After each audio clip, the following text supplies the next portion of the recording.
blood will be mine! Touché!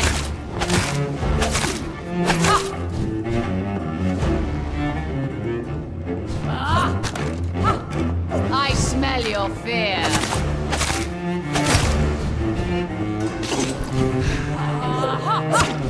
Your hand is shaking.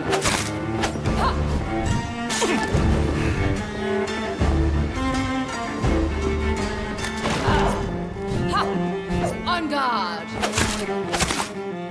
I summon thee, my children of the night. Fight! My blade, I smell your fear.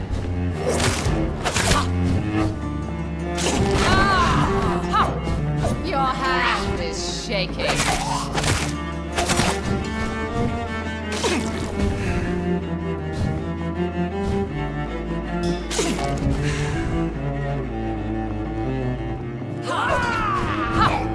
On guard.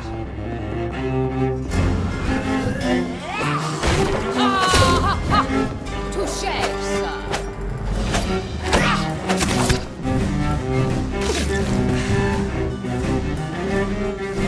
Woe unto thee, son of Babylon! Your hand is shaking.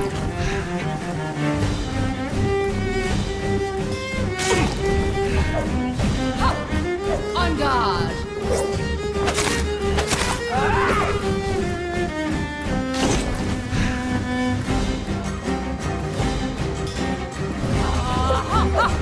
Touché, sir. Behold, Kinslayer, the disgrace of she was once renowned. Will she be the queen again once they all share her fate?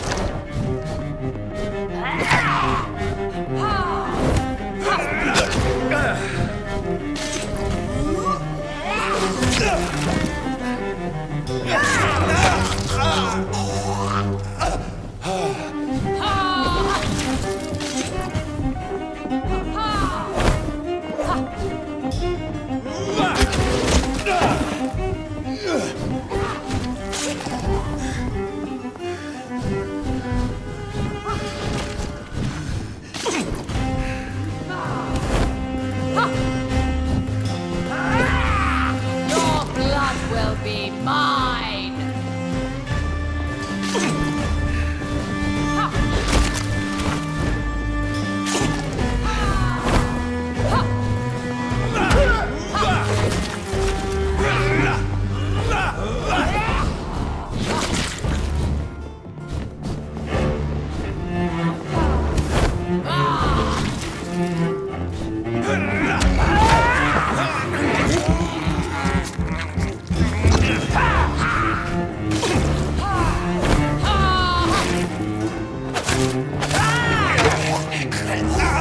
Woe unto thee, son of Babylon!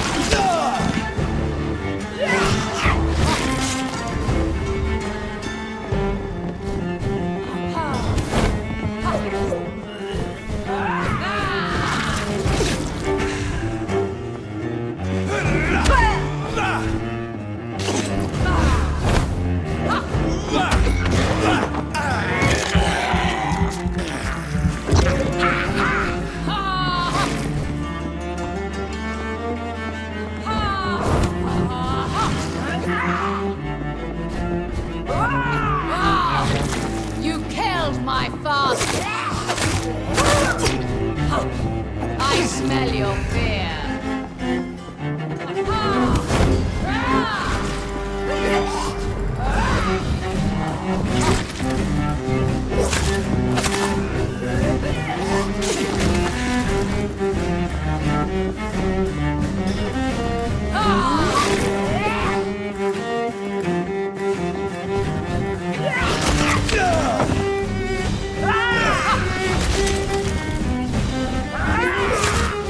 Ha!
I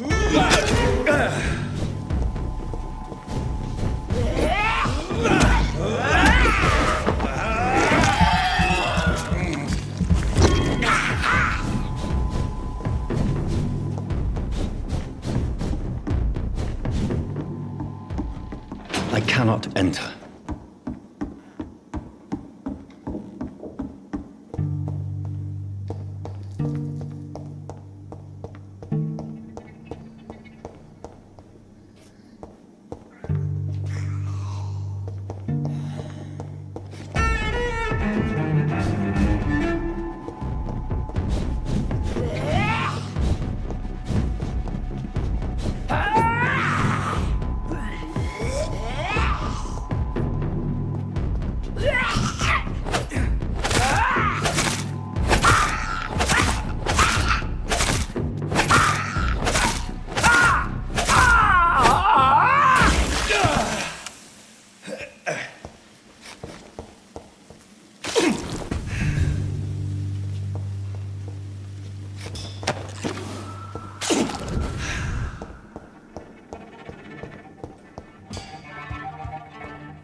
It's locked, all right.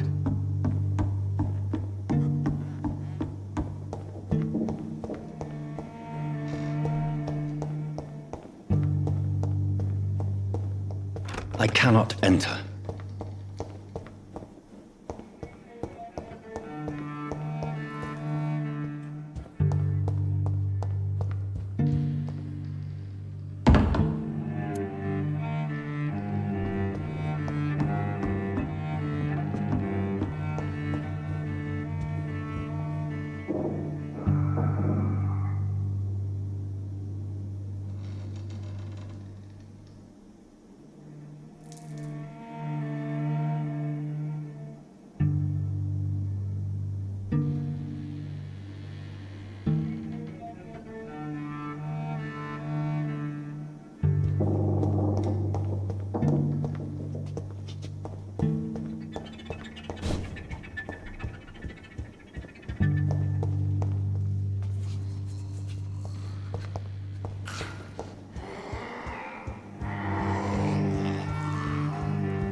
This is despicable.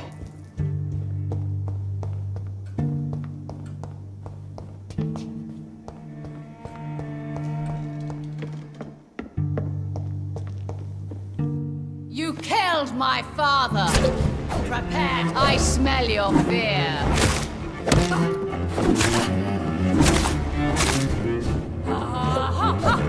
On guard. Touché, sir.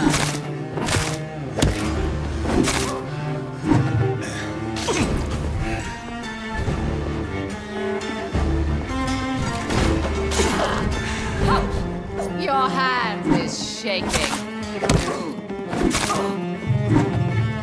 Come to me, my servants. Avenge me! I smell your fear.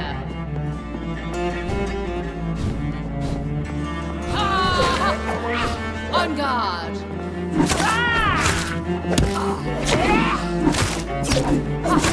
Touché. Behold, be the queen again once they all share her.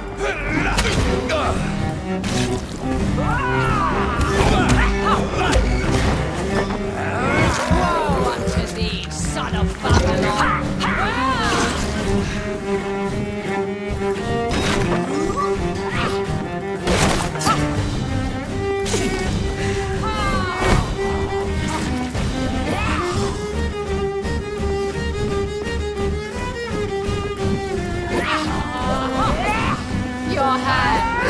shaking.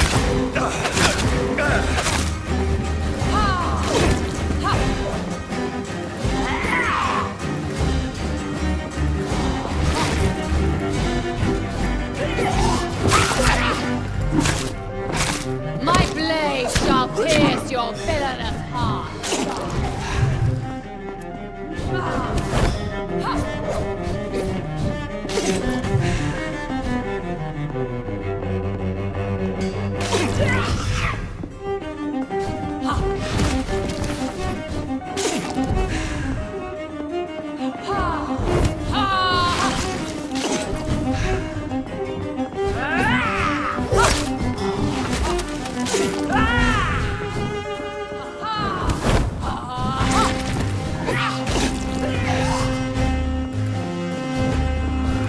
Your blood will be mine.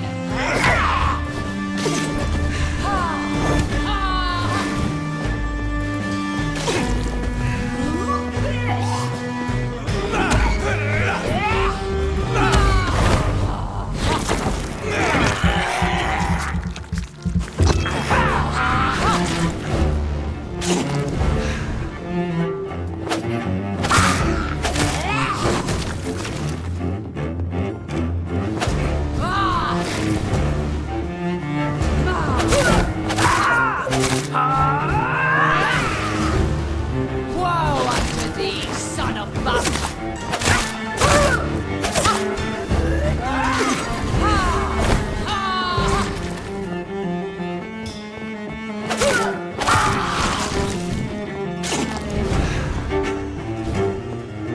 My children, my beloved!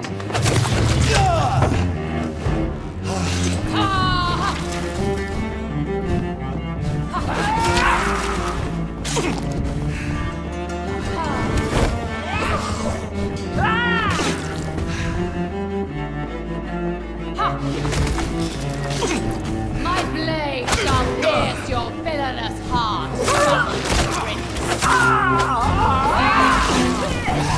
I smell your fear.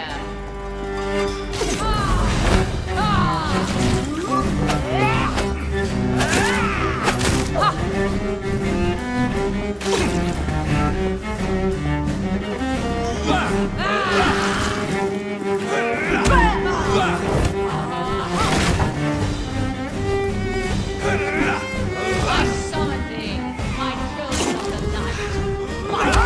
Maim, spit, kill!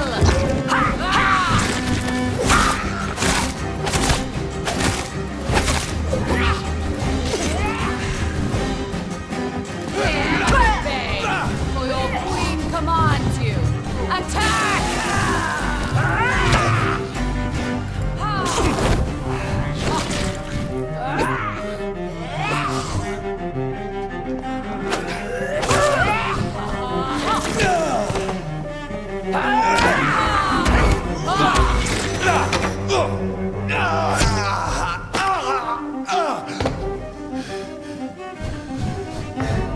Come to me, my servants, avenge me!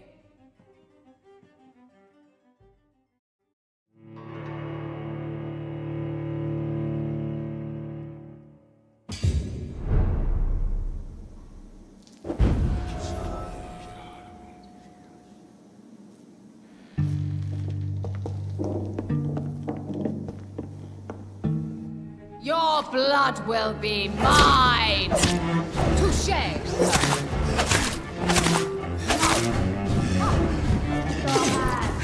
Shaking.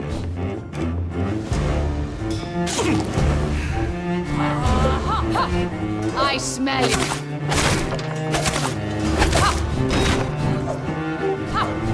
On guard.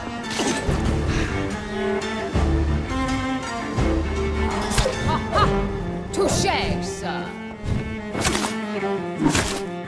Hear and obey, for your queen commands you. Attack! Kill my father! Protect your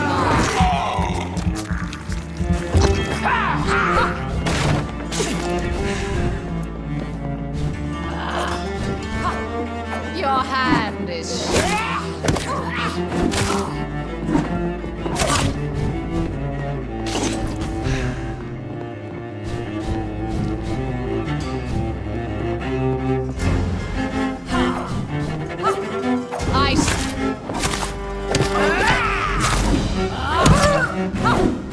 On guard!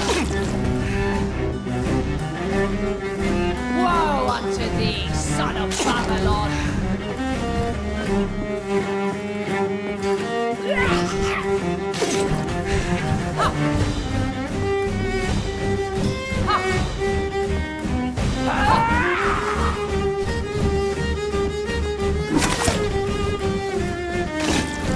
Behold, Kinslayer, the disgrace of Sheba was once renowned.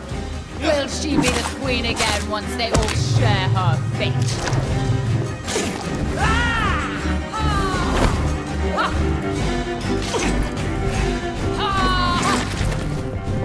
My blade shall pierce your villainous heart, dark prince.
Your blood will be mine!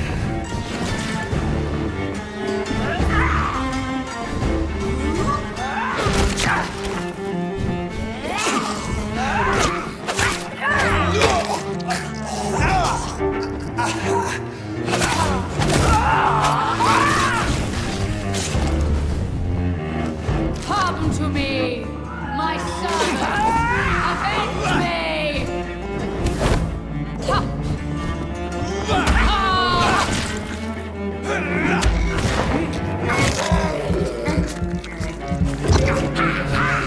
My blade shall pierce your villainous heart, dark.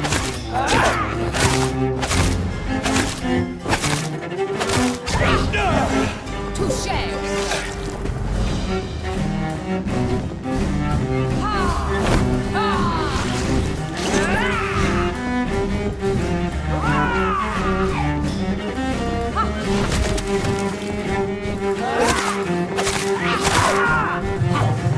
Your hand is shaking.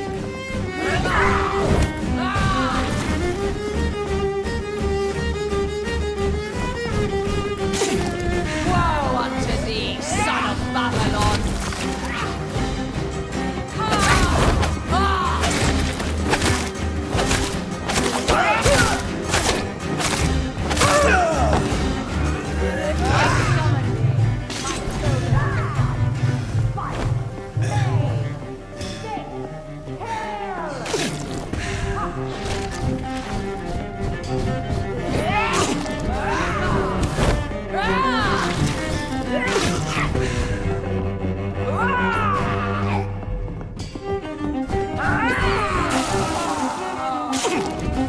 You killed my father.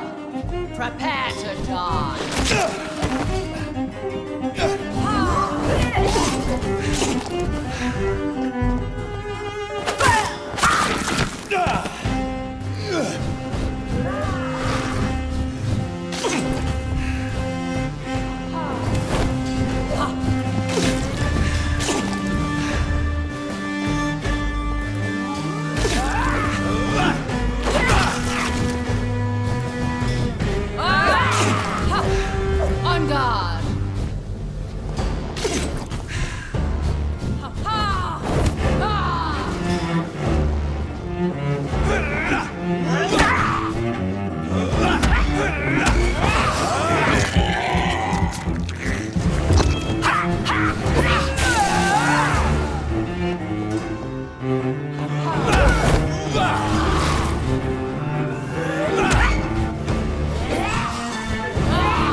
Wait.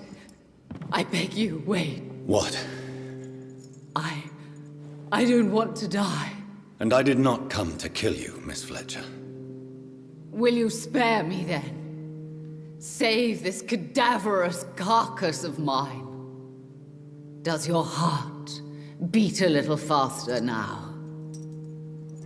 You fancy me then, Doctor?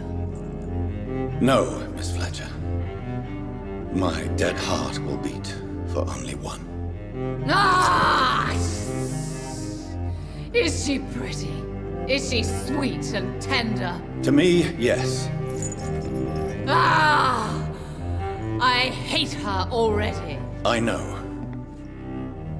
And this is partly why you must be destroyed. But you just said... That I did not come here to kill you, yes.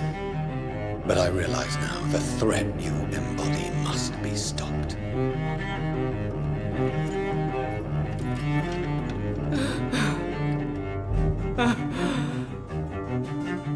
Will I be remembered? Will you? You were Doris Fletcher, the greatest actress of her generation. No one can take that from you. Thank you. And farewell. Ah! Ah! Ah!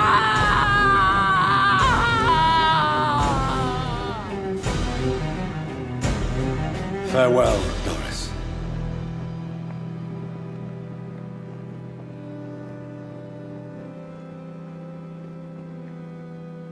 Bravo! So dramatic. I love it. McCullum! How strange I seem to find you whenever I'm inquiring about that Skal infestation. I mean you no harm. I'm not here for you. But once I've put all the pieces of the puzzle together, I'm sure we'll have a little chat, you and me. Stay away from me, McCullum. You and all your war dogs. That I can't guarantee, Dr. Reed. But I'll let you go. For now. I should probably leave the theater right now.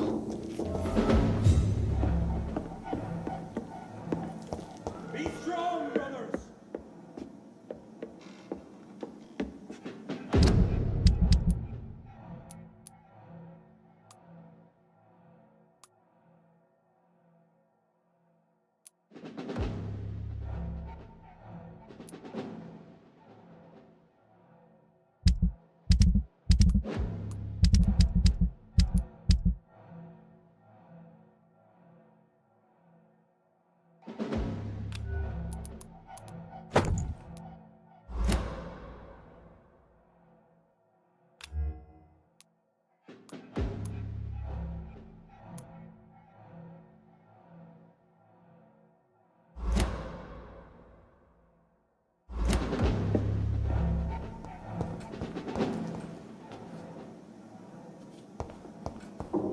The West End should be safe now.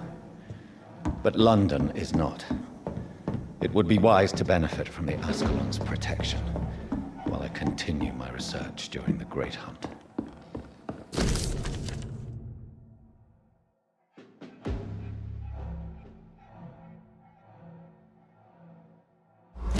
too quiet. I don't like it.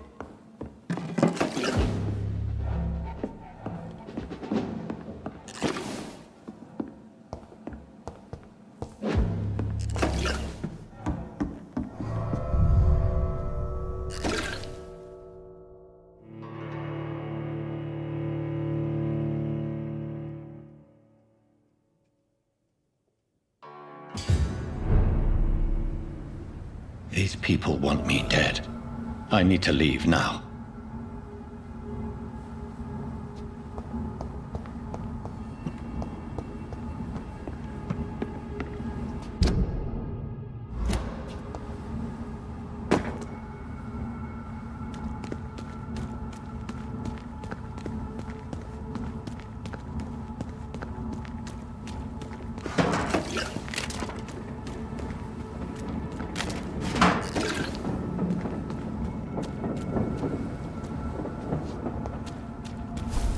So Doris just needed to be close to her audience to infect them.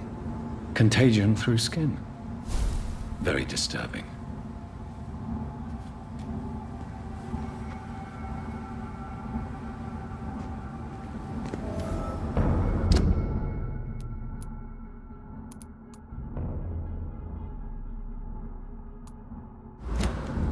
Best turn around if I were you.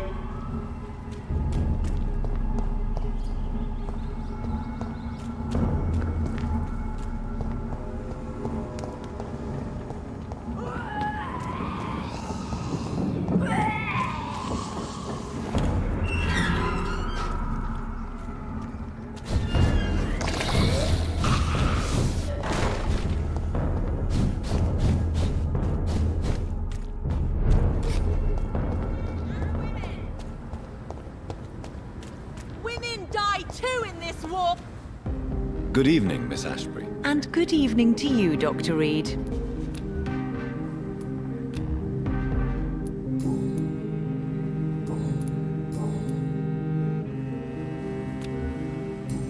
Goodbye, Charlotte. Give my best regards to your mother when you see her. She's been quite busy these last few nights. I suspect you may see her before me.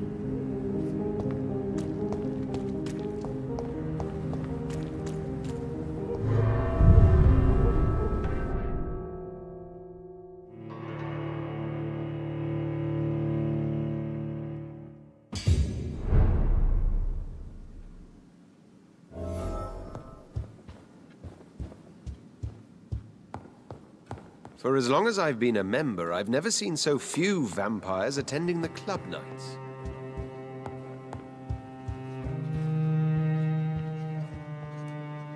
Elizabeth, what are you doing here? I've been formally asked to witness your triumph, my dear.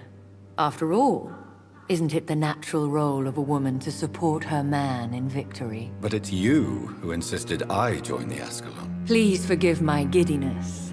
I'm just overcome by the thrill of finally being allowed within these hallowed halls. You certainly have an inquisitive mind. It's quite something. Elizabeth Ashbury, only you can make me smile in these difficult times. And the same to you, Jonathan Reed. Now go have your little chat with the chairman. I can see he's practically bursting to hear your report. I have a boat ready to go whenever I want. These hunters won't catch me.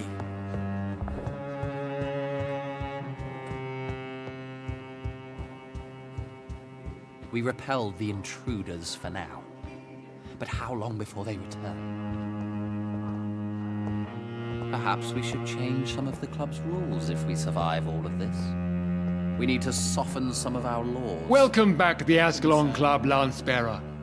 Please, tell us the good news. Have you put an end to the epidemic? My hypothesis was correct. Doris Fletcher was the source of the contagion in this part of town. She was probably the first to be infected. And you cleansed her before the hunters, I've been told. Well done, Dr. Reed. You thrust your lance and pierced the very heart of the corruption.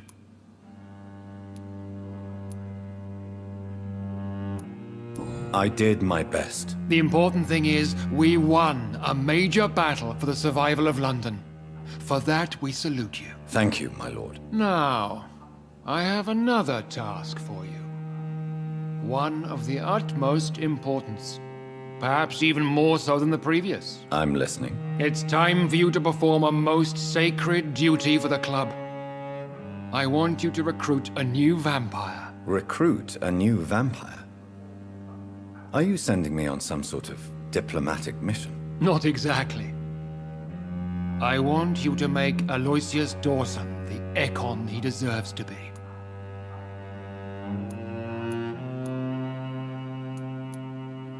I'm not sure I'm the best candidate for such a task. I can hear the hesitation in your voice, Dr. Reed. I admire a man of principles. But in this matter, there is more at stake than your moral comfort. It's not a moral question, Lord Redgrave. It's the responsibility of giving immortality to a man I barely know. Nonsense. Aloysius has been a member of the Ascalon for years. This is but the fruition of a long-held plan. How would you like me to proceed? Aloysius is waiting for you at the Dawson estate. Once the deed is done, I'll join you there to celebrate this momentous occasion. Before I go, I have a few questions. All right, I'm listening.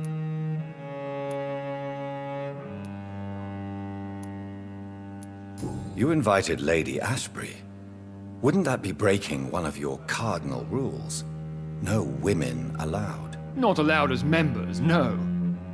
But considering the circumstances, I thought you'd like to have her here to witness your triumph. So it's a temporary admittance, then. Something of a bargain, considering the crisis we're currently facing. Why Aloysius Dawson? Because he is about to die. And he just may be the most influential man in England. After me, of course.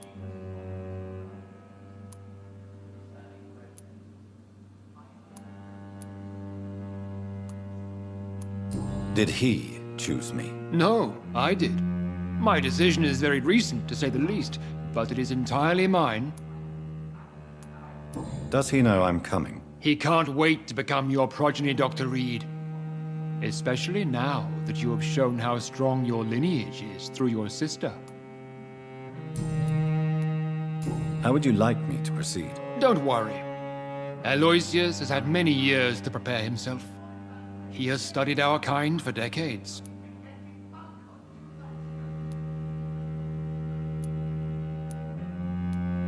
Is there any danger? Our blood alters a mortal body so deeply that some don't survive the metamorphosis. They die for good. But Mr. Dawson has been preparing himself for a long time. So shall I just let him drink my blood? Yes. Aloysius will gratefully sup on your blood. His heart will slow, then stop. But he will rise again as one of us, an immortal. Goodbye, Lord Redgrave. Understandably, you have questions. Very well, proceed. Goodbye, Lord Redgrave.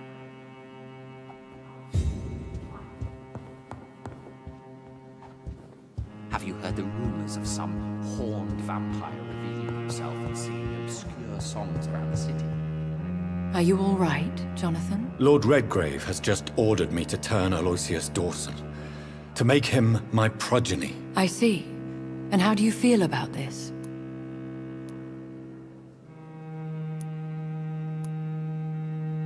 I'd like your advice on the matter. The real question here is, why has his lordship given you this task? Do you think it's some sort of trap? Do you really want to know what I think about this? I do, yes. To make an immortal of a soulless blackguard like Aloysius Dawson will only lead to a disaster for London. The man is already dead inside. Should I refuse? Perhaps politely suggest that Lord Redgrave turn the man into a vampire himself. Don't you dare, my dear. According to what I've recently discovered, his lordship could kill you for even broaching the subject. Really? Why? I've recently found proof that the Earl of Bristol is of lesser lineage and only capable of creating skulls. Please tell me more about your recent investigation. As long as you lower your voice.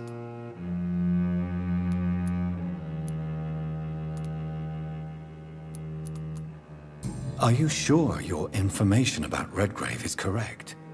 He says he's the progeny of the great knight William Marshall, who lived some 9 centuries ago. That's a lie. Lord Redgrave is unable to create anything but skulls, if the poor souls survive at all. Why so vindictive? You suddenly sound like you're angry. Forgive me, Jonathan. I hate myself for it, but I feel such pride in my discovery. I'm afraid I just can't help it. Which is? He did serve William Marshall. And yes, the blood he covets as a token does truly belong to that legendary knight. But he was never his progeny. His lineage is not so noble. How can you be sure the information was correct? I made the acquaintance of a most interesting informer while investigating your maker, from whom I learned the truth about Lord Redgrave. What would happen if I made Dawson an Ekon like myself? You would add a powerful immortal into a suffering world. An immortal who already craves authority. Maybe I could teach him control, like you taught me. Lead him down the right path. Mr. Dawson spent his life searching for a way to cheat death. I'm sure he has spent decades dreaming of how he'd spend eternity as a tyrant. What would you have me do about Dawson? The man is dangerous. Did you know he plans to build a wall to separate the healthy rich from the sickly poor? Do not make him your progeny. What would you do? The man's dying already. Let the Reaper harvest the rotten fruit that is his soul. Goodbye for now, Elizabeth. Goodbye, my dear. Please, be careful.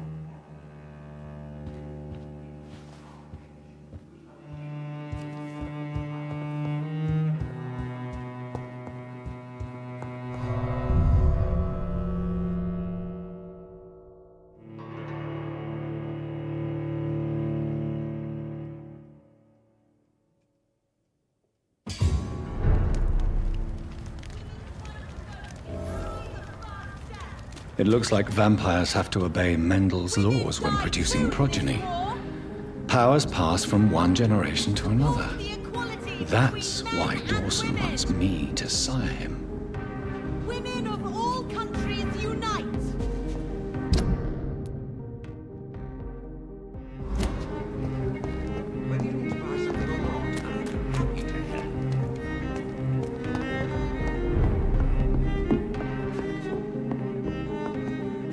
Good evening, Dr. Reed. A great night, what? Do you know anything about a man called Aloysius Dawson? He used to be a big spender. One day, he sent 3 houseboys to buy all the Beluga in my shop. For his brother's birthday, if I remember correctly. I see. Anything else? Less gastronomic, perhaps? I really can't say. The man is filthy rich. But you know that, of course. I may have a look at your goods, Mr. Russell.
Yes, sir? What can you tell me about Aloysius Dawson? Not much, sir. Mr. Dawson's house used to be a good house, with many servants. I heard he fired them all recently.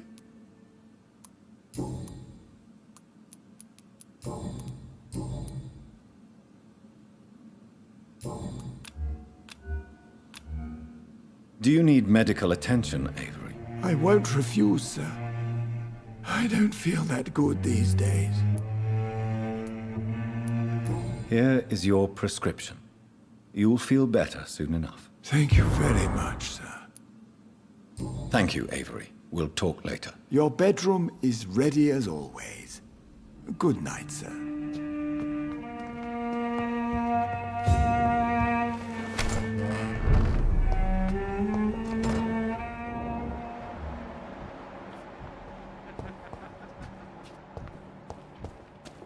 Please, sir. Whether you need to buy something or not, I'm happy to help.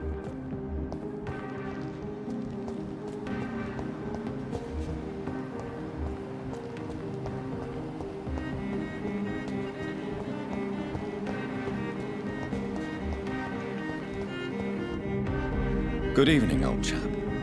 Are you all right? I won't lie to you, Johnny. I'm not a well man. What can you tell me about Aloysius Dawson? Well, I've discovered he's quite versed in occult knowledge. So I wrote him a letter asking him to finance my research about vampires. He never responded.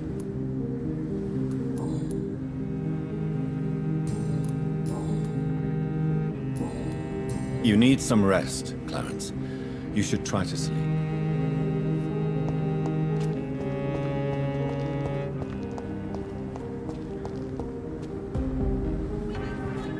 Is only the first step. Good evening, Miss Ashbury. And good evening to you, Dr. Reed. What do you know about Aloysius Dawson? That man is a tyrant, the embodiment of greed and selfishness. All I despise about this country.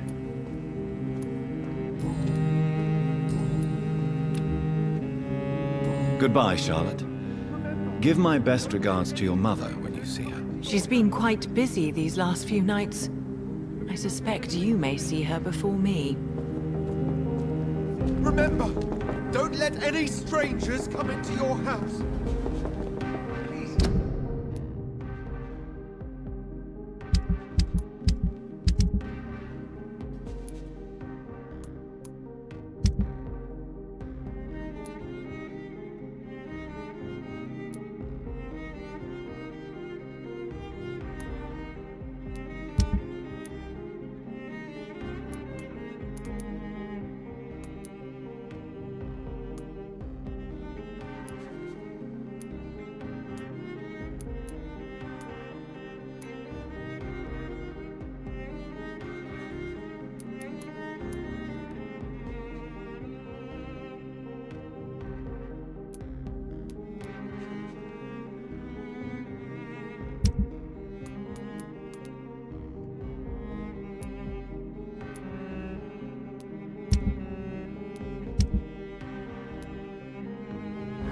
Have you just anything suspicious recently? Happy to help. Remember.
Swanborough cordial.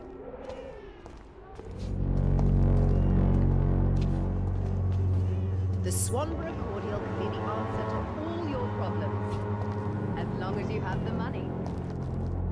Good evening, Benjamin. Can I help you? I'm afraid not, Mr. Reed. You don't seem well, Benjamin. Do you need any help? I always feel ill, sir. It's like I'm never right. I can try to help your body heal, sir. But you must stop destroying it. The war destroyed me, Doctor.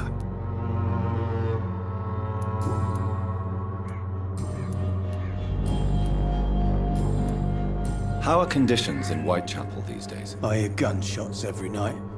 It's just like the war in the trenches, Doctor. I can't stand it. A gun, alcohol, and a bad temper make a terrible cocktail, sir. Goodbye for now.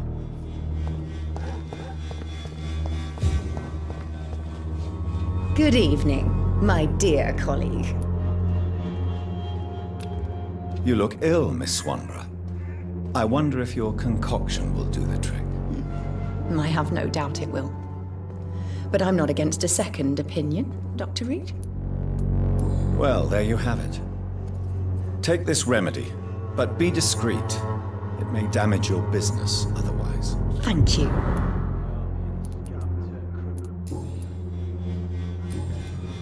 I'd like to see what kind of medicine you're selling.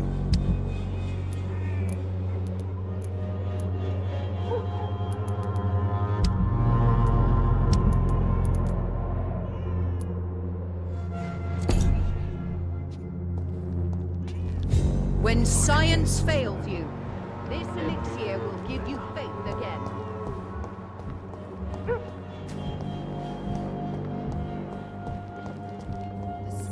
Good evening, Xiaoshu. 晚上好, Dr. Reed.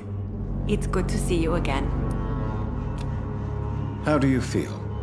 Physically speaking, I mean. I don't feel good, Dr. Reed. Not at all. You should recover quickly after taking this. Thank you, Doctor. How is the sanitary situation evolving in Whitechapel these days? My only relief is that my Matthew died before seeing the madness that approaches. I'm afraid we won't survive this trial, Dr. Reed. Goodbye for now.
Problems, as long as you have the money.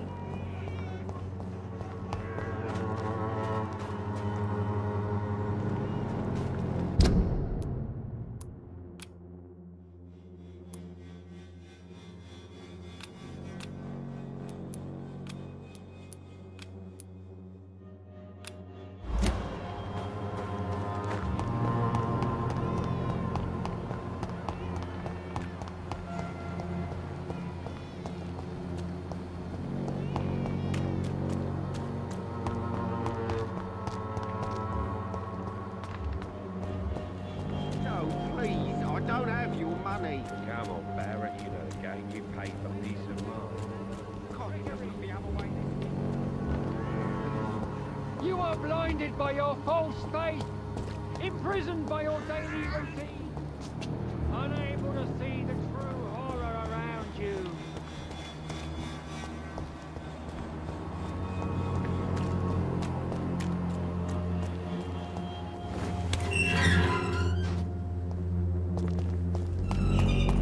You've all been judged for your sins. Even now, he judges your words and actions. The wars of men cannot be your main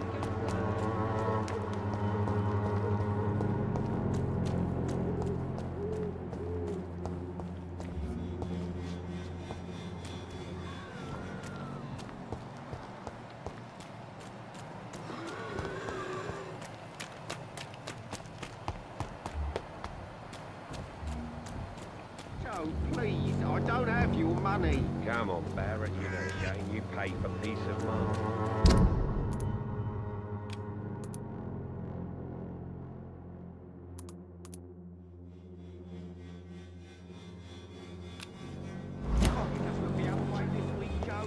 Come on, we can sort it out, right? It's not my call, Barrett.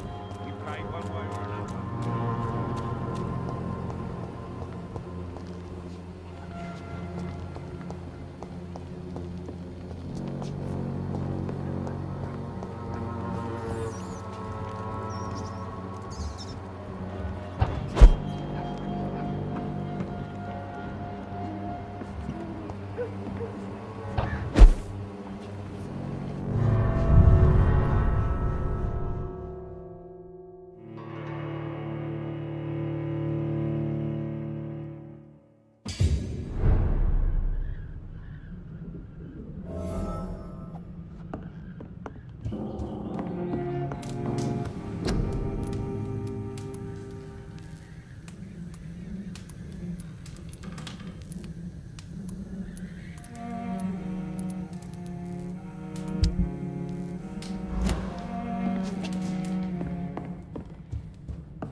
funny. Come on, Barrett, you know the game. You pay for peace of mind. Can't you just look the other way this week, Chuck?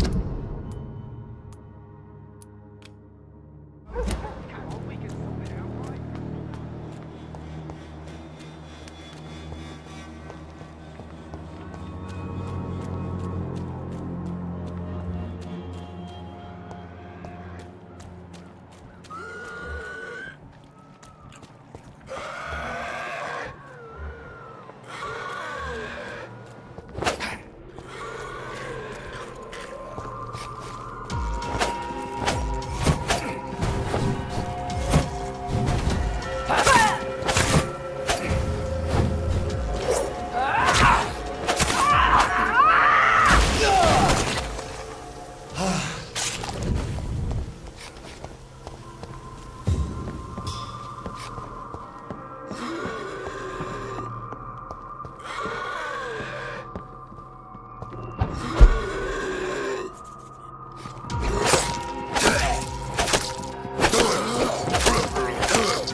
It's locked, all right.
Swanborough cordial can be the answer to all your problems.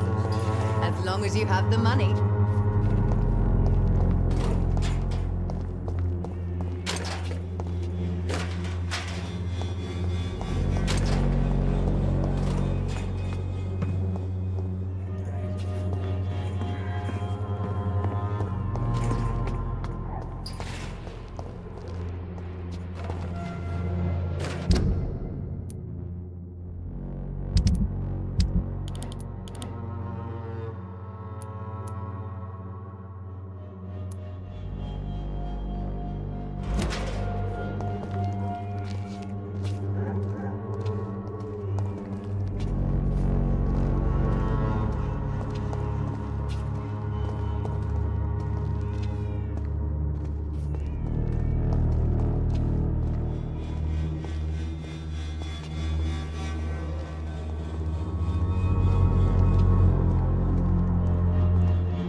When science fails you,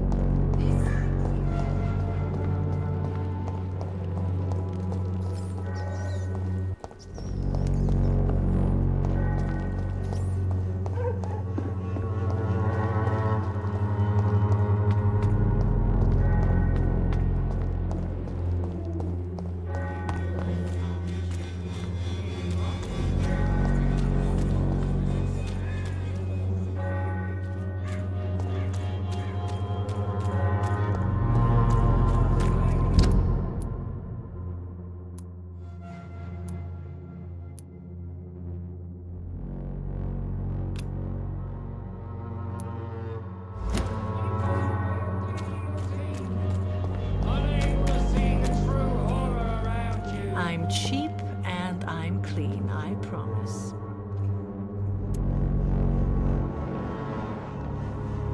You look so pale, my lord. Would you like me to revive you?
How are you, boy? I'm not your boy, all right? Now piss off.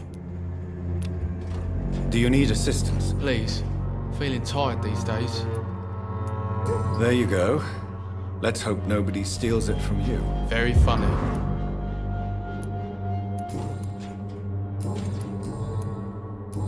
Goodbye, young man. Drugs for the sick and suffering.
It's locked.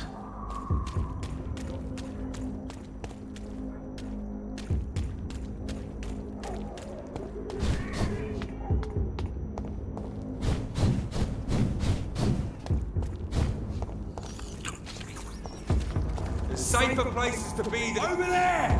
There's one of them vermin!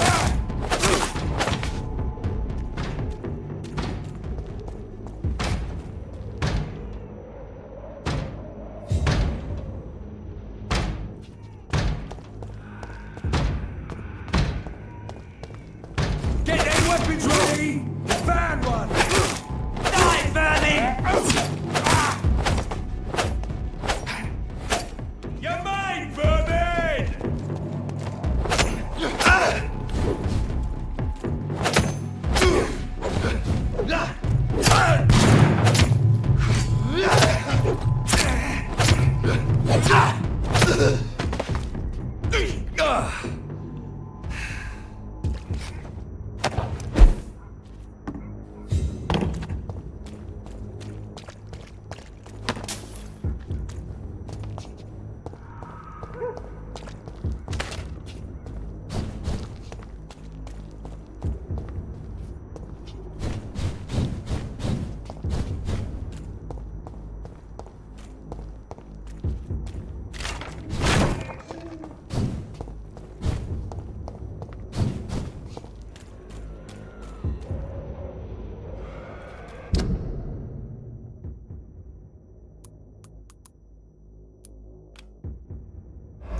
It's locked, all right.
This is Braille.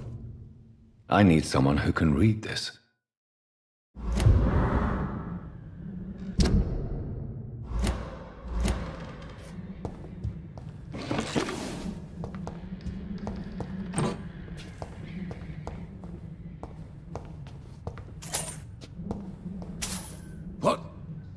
What happened?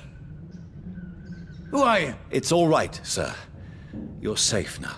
Oh, a fellow Englishman. Thank you, sir. For a moment, I thought those bloody heathens had killed me. What are you doing here? This place is not safe. Yeah, it's a cesspool, but it's mine. I came to collect some overdue rent, but those who still live here have gone completely bonkers. You're very lucky to be alive. Yeah, filthy immigrants. Fucking savages, every one of them. And now with this bloody fever, they're just animals. You can find safety of sorts in Whitechapel. If you're quick and cautious, you'll be able to avoid the savages.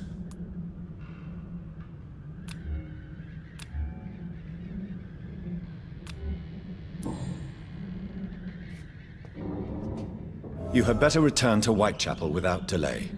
It will be safer there. Safety isn't really an issue in Whitechapel, because you never are. Never have been. The old place is falling to pieces. But thank you for the advice, sir.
I have this thirst for blood.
sure Albert would like to know. Oh, he's been accepted by the Wet Boot Boys.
Go, silly! Oh my god!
What news, Jonathan?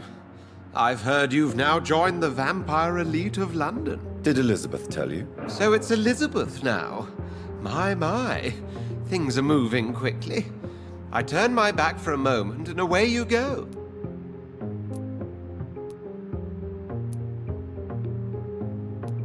How's the situation at the Pembroke? We're still holding out. Question is, for how long? What we really need is hope, Jonathan. Hope for a better tomorrow. Have you seen Lady Ashbury recently? Yes, she popped in yesterday. Told me about your new friends in the West End. Just a courtesy visit, then? Yes. And no. She was en route to the docks, I think, following a lead concerning your maker. I may have found the source of the contagion. Doris Fletcher, the actress.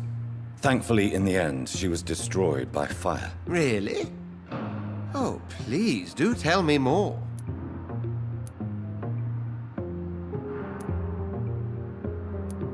Doris was a heavily mutated skull. Almost a new breed entirely.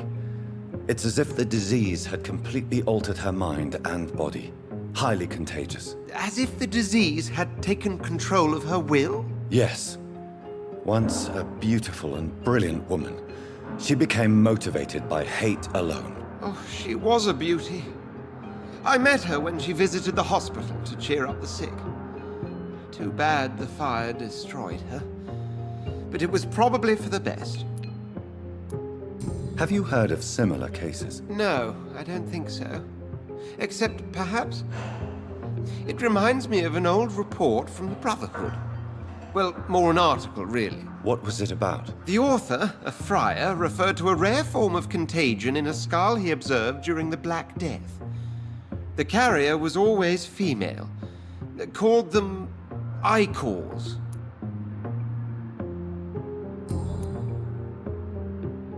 I'll come back later. Thank you, Edgar. Always a pleasure to see you, my friend.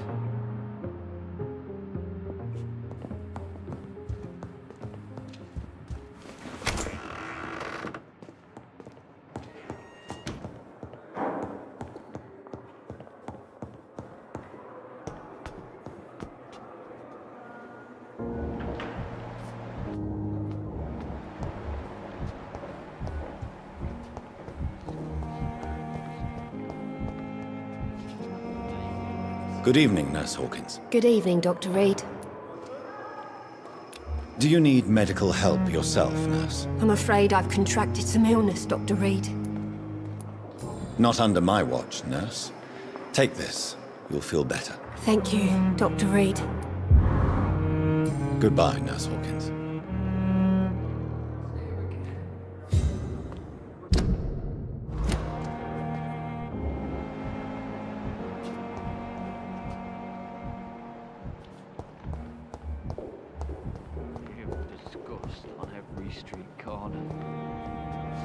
Good evening, Mr. Elwood. Evening, Dr. Reed.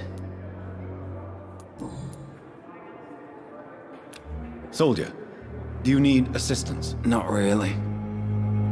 I think I caught something in this bloody hospital. I swear I'm dead, yet smiling inside, Dr. Reed. As long as you remain here, I will make sure you don't have to worry about your health. Don't think you can do much about it. Damage is done. Goodbye for now, Mr. Elwood.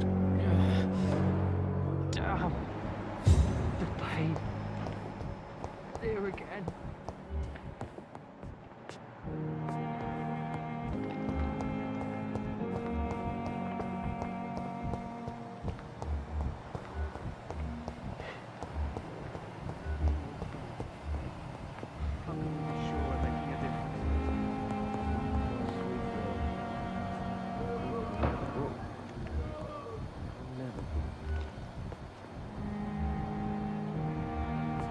Good evening.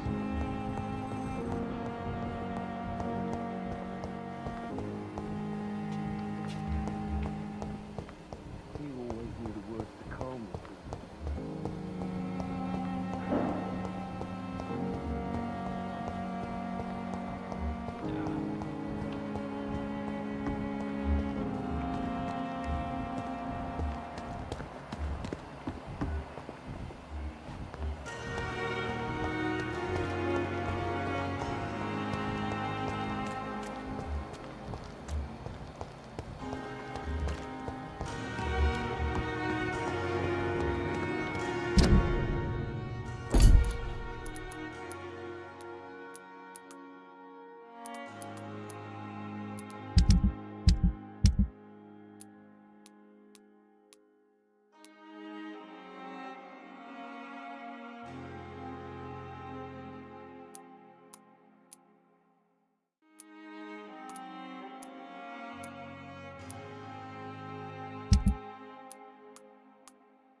Good evening, Mr. Woodbeat. Good evening to you, my young doctor.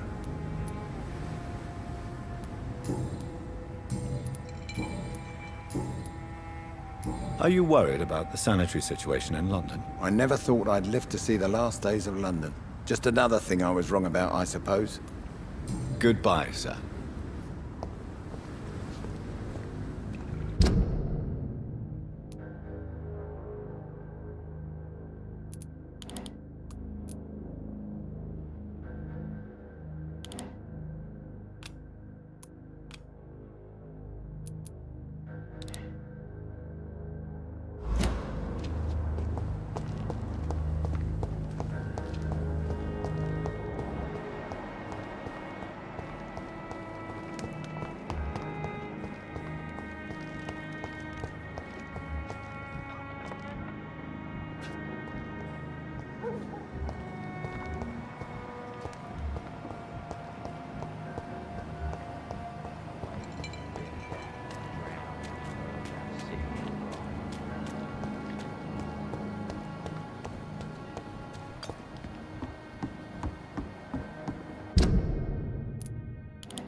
Evening, Rufus.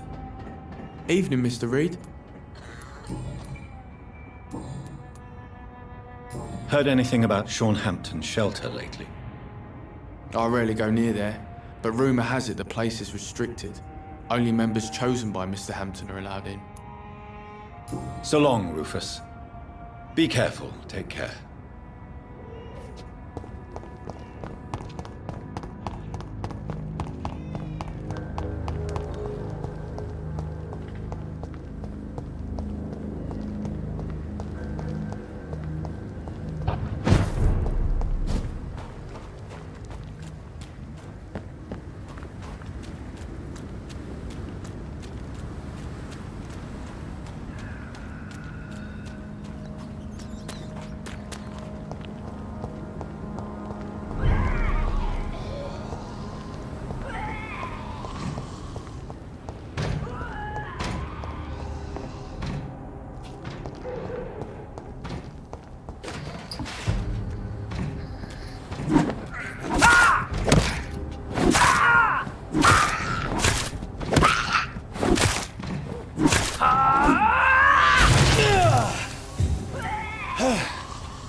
Good evening, Mr. Grader. Are you sure nobody followed you here, Dr. Reed?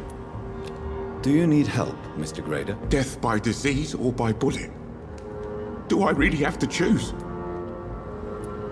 Well, I have nothing to stop the bullets, but this should make you feel better. You have a strange sense of humor, Dr. Reed.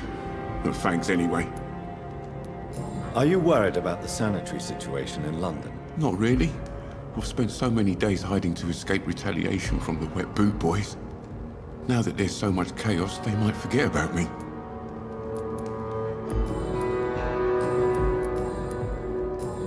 Goodbye, Mr. Grader. Take care.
Get them weapons ready! We found Over there! This one! God walks with me!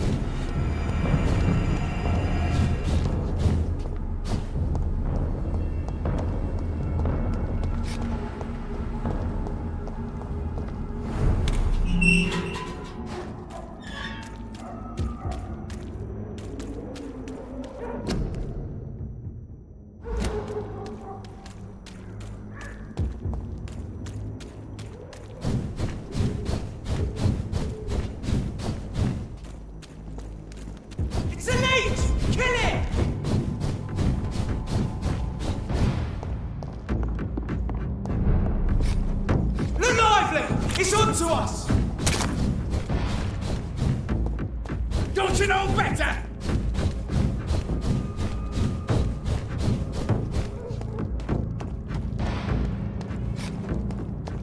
Die, vermin! Watch yourselves! There's one of them!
Your prey is mine now!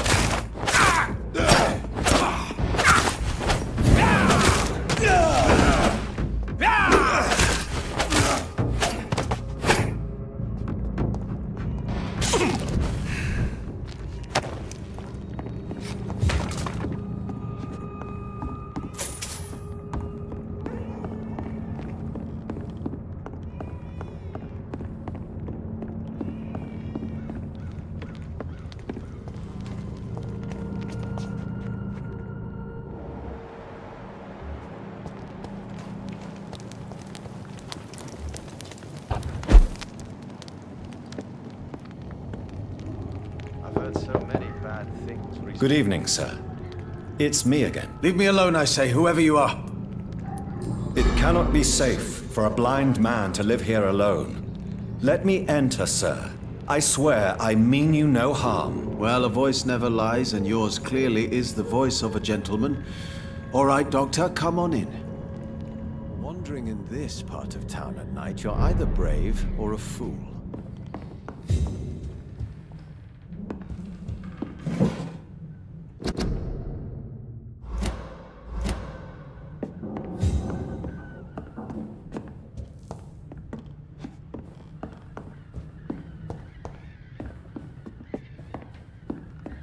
Tell me, how do you see the world these days?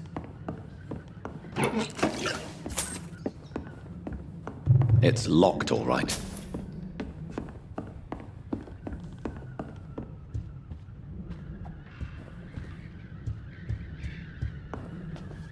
Tell me, how do you see the world these days?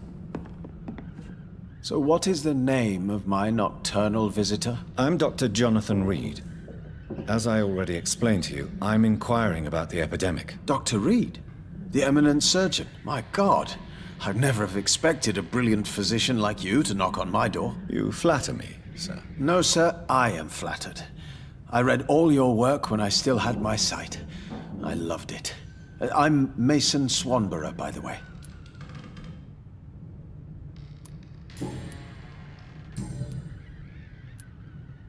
How is the sanitary situation evolving in Whitechapel these days? I hear them hissing and scratching at my door every night. The sick made mad by the fever. But these walls are thick, and my lock is solid.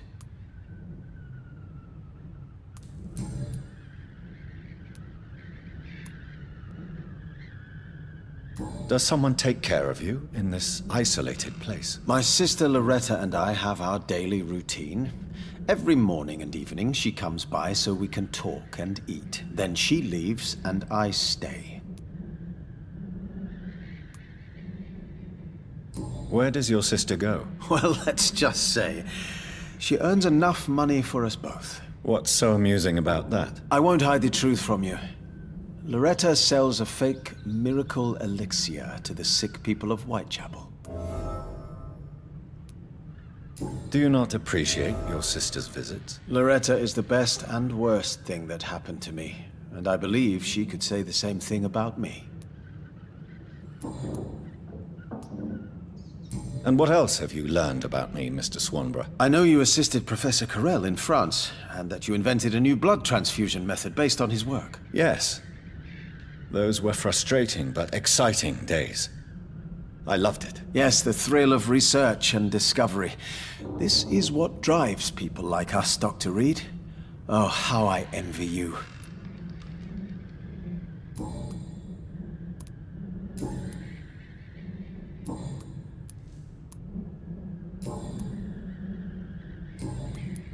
Do you know Braille, Mr. Swanborough? I'm no expert, but I learned it in my spare time, yes. Why? I found a strange document entitled Cure for Blindness. It's written in Braille, so I thought perhaps it was yours. Really? Is that some kind of sick joke? Let me see. Here it is. This letter seems authentic. And it actually refers to an experimental cure for blindness.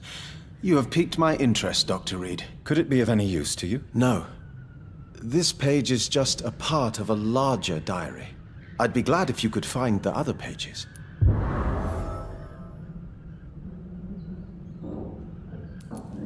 I found another page of the diary, Mr. Swanborough. This diary is still not complete.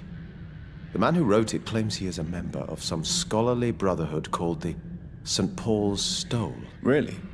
I've heard of them. Very capable scientists. Perhaps the man who wrote this really found a cure. I would need more pages to figure it out, but it's as promising as it is intriguing.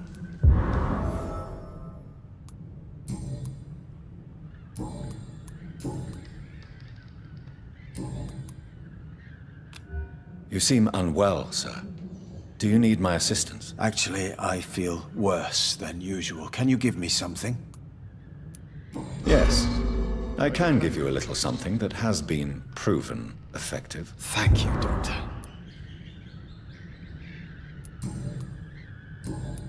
Goodbye, Mr. Swanborough. I'll leave you now. What kind of gentleman pays visits to people at this late hour?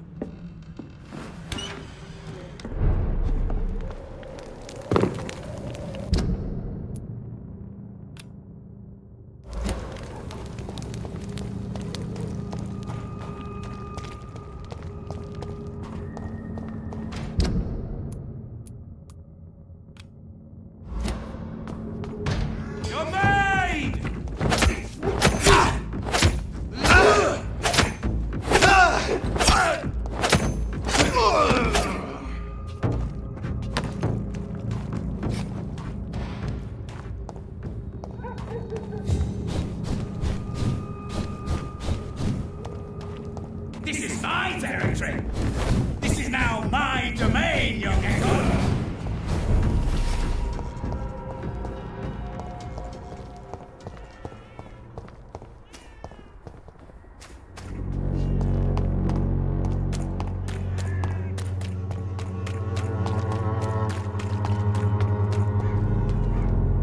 Good evening, Doctor. Can I help you?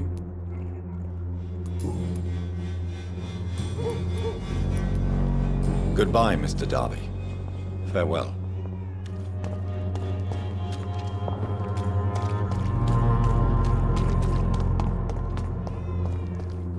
Come on, Barrett, you know the game. You pay for peace of mind. Can't you just look the other way this week, Joe? Come on, we can sort it out, right?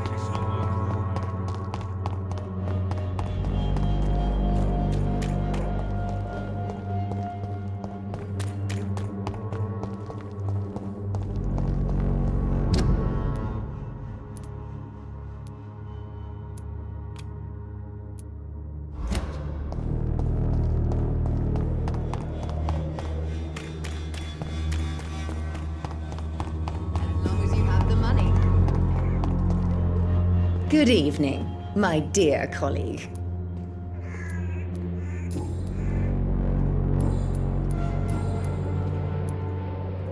Loretta, Your miraculous formula wouldn't even cure a common cold, and you know it. The Swanborough's cordial secret ingredient is hope, Doctor. And it's something people around here really need. A placebo effect is real and has benefit. But in your case, you could be murdering your customers who may die because they are not receiving the necessary medical attention. Medical attention? In Whitechapel? Trust me, my cordial is the best option they have, since it is the only one.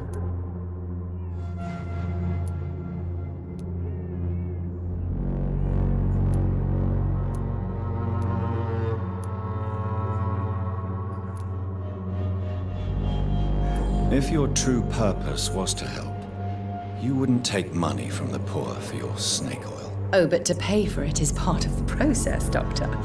If it were free, they wouldn't believe in it.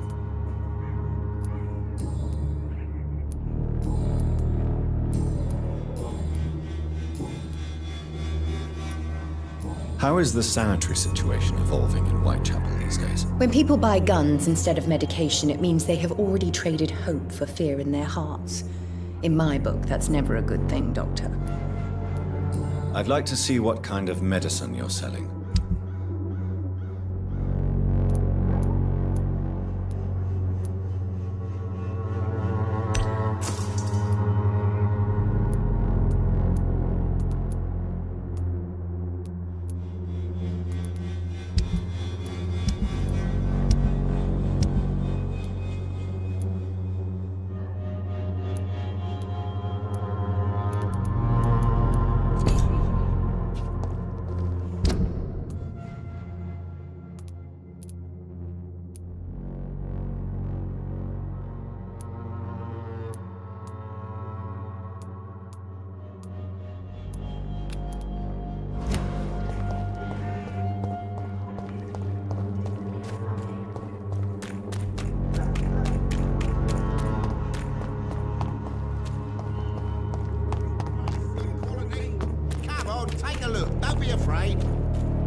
will give you faith again.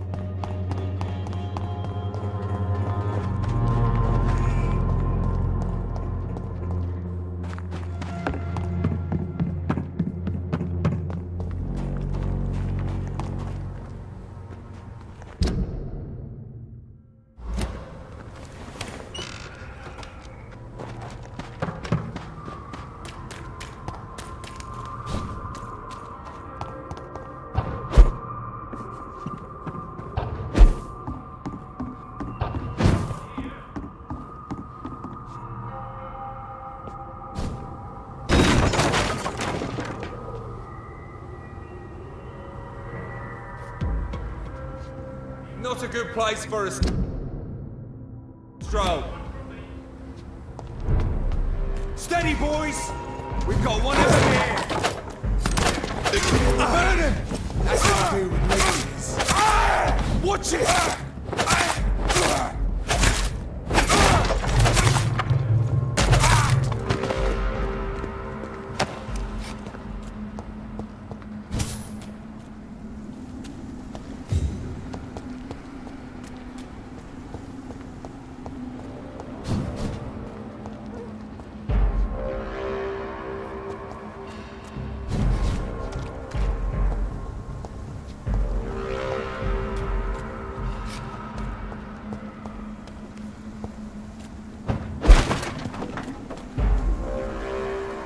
Over there! Oh, it's one of them vermin! Christ, he's dead! Bloody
Killing's all you deserve.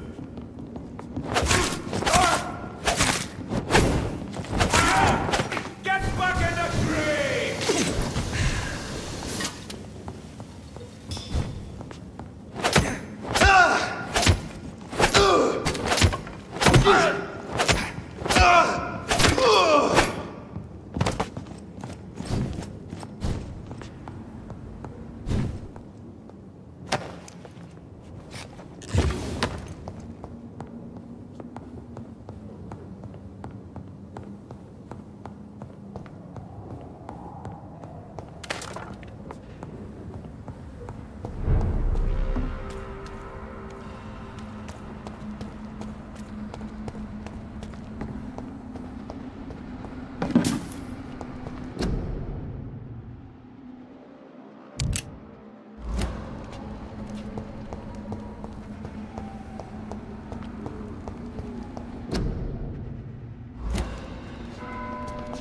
I cannot enter.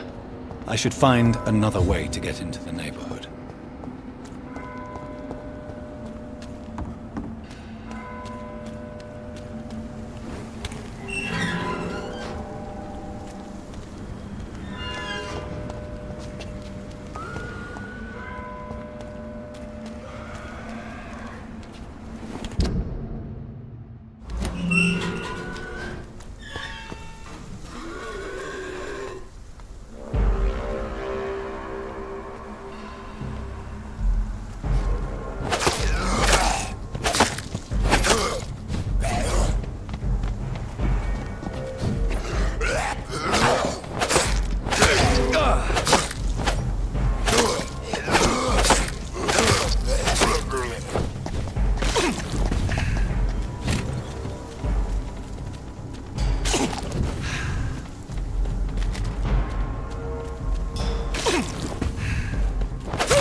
Are you from I think Ascalon? this passage would lead me close to Mrs. Dawson's mansion.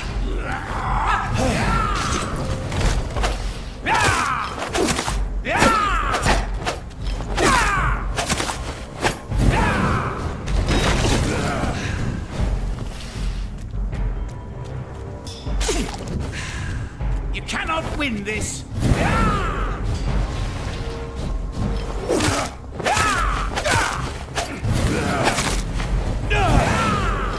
This is my territory. You're bleeding.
It's locked.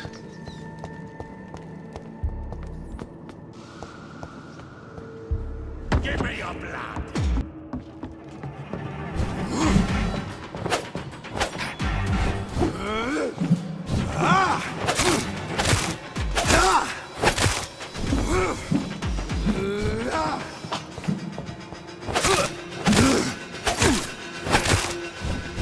Die, newborn.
Louise's father was determined to find and save her.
can't believe I'm doing this.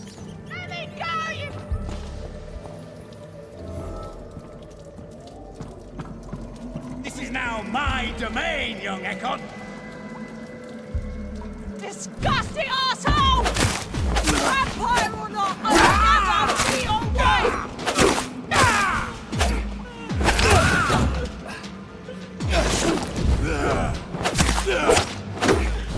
How long are you gonna keep me here?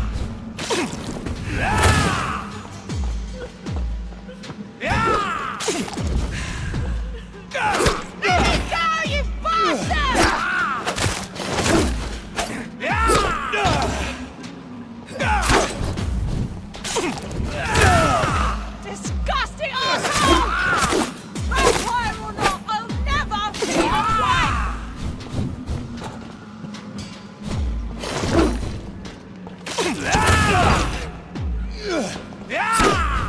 How long are you gonna keep me locked in here?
Are you gonna keep me locked in here?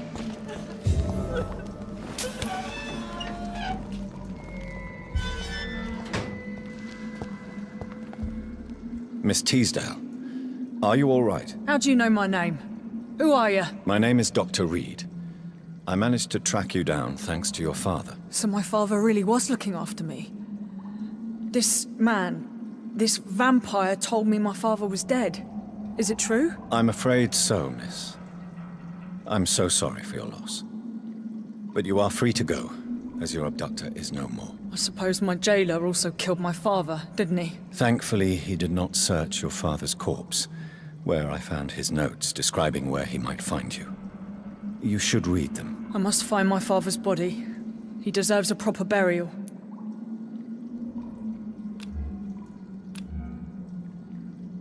Goodbye, Miss Teasdale, and be careful. Until we meet again.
I have this thirst for blood.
be forgotten.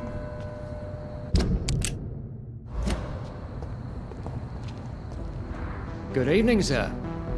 May I ask you what you're doing here at this late hour? I'm conducting an investigation about the epidemic in this part of town. And who are you, sir? I'm Dr. Jonathan Reed from the Pembroke Hospital. May I ask who you are and why all the questions? I'm Detective Inspector Charles Albright from Scotland Yard. And I don't find your answers convincing. What is a Pembroke doctor doing in the West End at this time of night?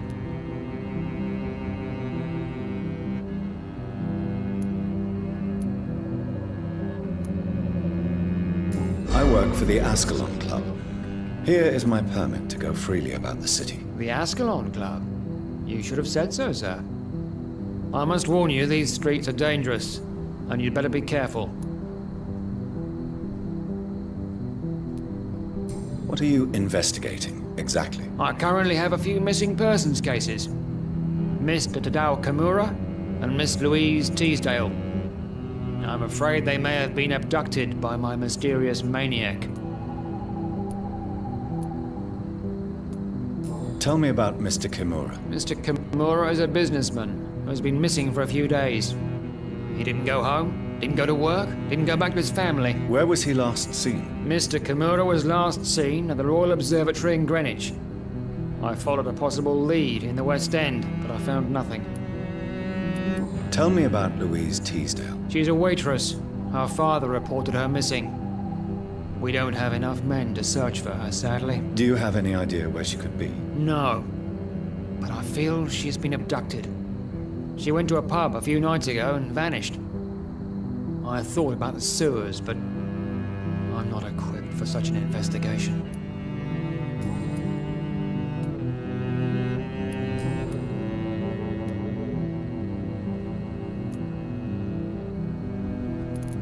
What can you tell me about this district? I'm the one asking questions, especially when there's a killer on the loose. What killer? I'm not going to discuss that with the civilians, sir. Haven't I told you about the investigation I'm conducting? Perhaps I could help you. All right, without giving you too much information, I'll tell you this. I'm convinced there is a homicidal maniac on the loose, using the epidemic to disguise his kills. And what about the epidemic? We both know the situation is critical, don't we, Doctor? Colleagues of mine die almost every day. Why are you investigating at night? Criminals rarely act in daylight, you know. But since you are also a night worker, have you noticed anything strange which requires police attention?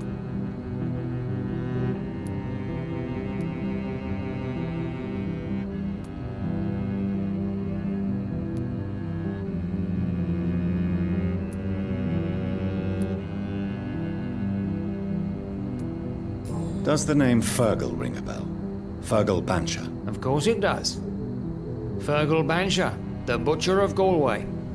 Hung in Dublin in 1857 for murdering more than 20 men with his bare hands. Why are you so interested in dead criminals, sir?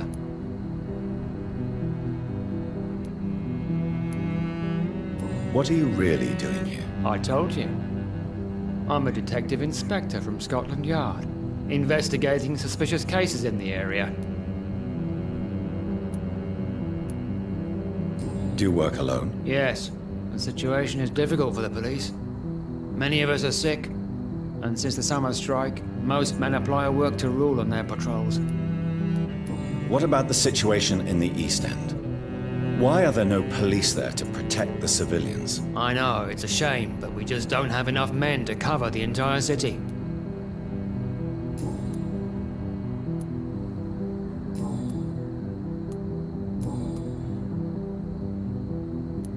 Tell me all you know about that homicidal maniac you're looking for. I'm not even sure there is only one. The wounds are always the same, but the modus operandi varies.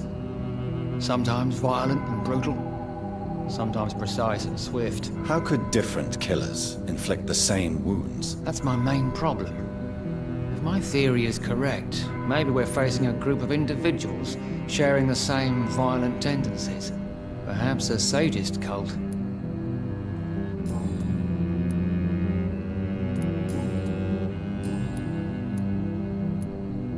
Do you know anything in particular about a man called Aloysius Dawson? Who doesn't know the man? I think he intervened personally to put an end to the police strike of last August. What else can you tell me about him? Aloysius Dawson is exactly the kind of powerful and influential man who could commit murder and get away with it. With just one phone call. Goodbye, Detective Inspector Albright. Goodbye, Dr. Jonathan Reed. I'm sure we'll talk again soon.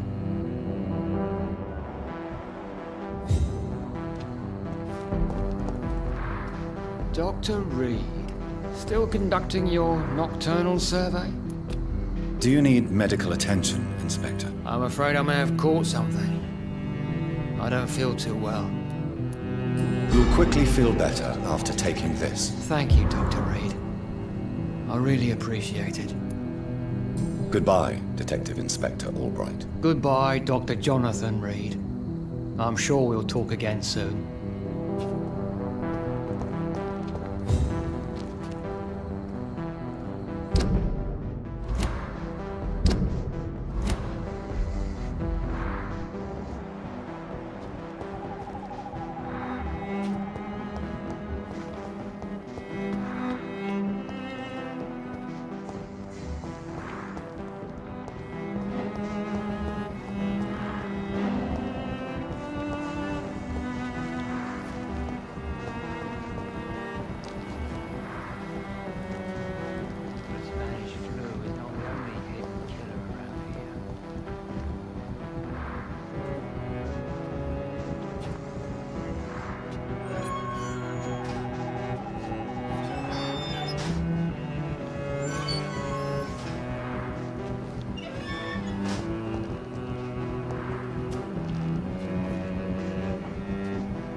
We should be far from town already.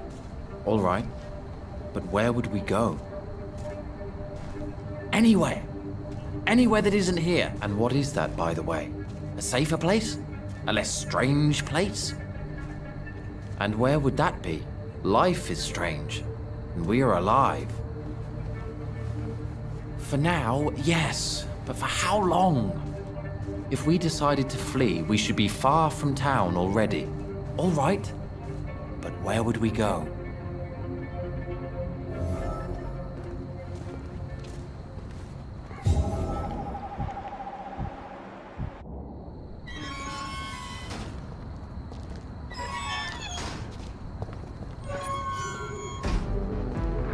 Good evening, sir. I'm Dr. Reed. Can I be of assistance? Dr. Reed? Dr. Reed? Is there anything wrong? No, it's just... your name sounds familiar. And your face. Have we met before? I think I would remember. So I suppose the answer is no. That's odd. I'm certain I've already heard of you. My name is Pericles Baker. Does that mean anything to you? I'm afraid not, sir. But it's a pleasure to meet you anyway. The pleasure is mine, I guess. I only wish I could remember when it was that we met.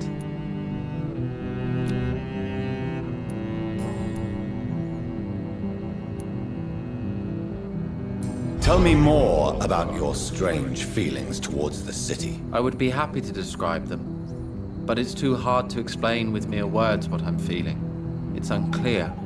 Too confused. Go on, please. Where should I start?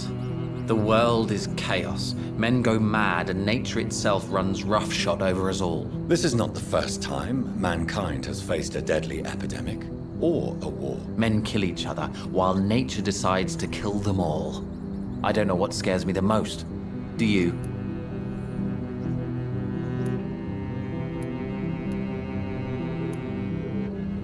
Plagues and epidemics can be seen as an implacable force, a curse even. But the ferocity of mankind worries me more, for we choose what we do. Yes. At least nature is not aware of all the suffering she brings to us. At least that's what I am hoping.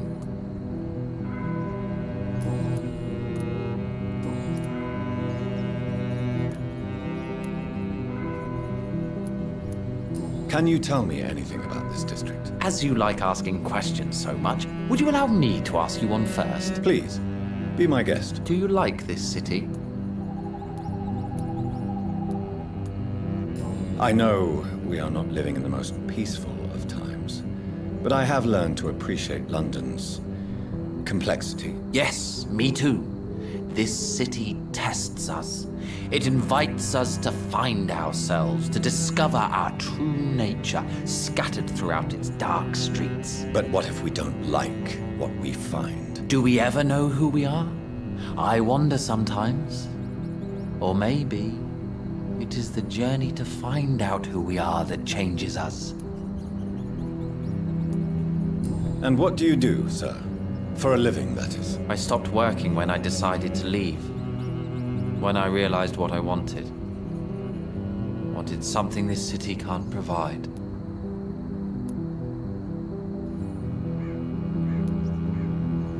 But what were you doing before you took this decision? Does it really matter anymore?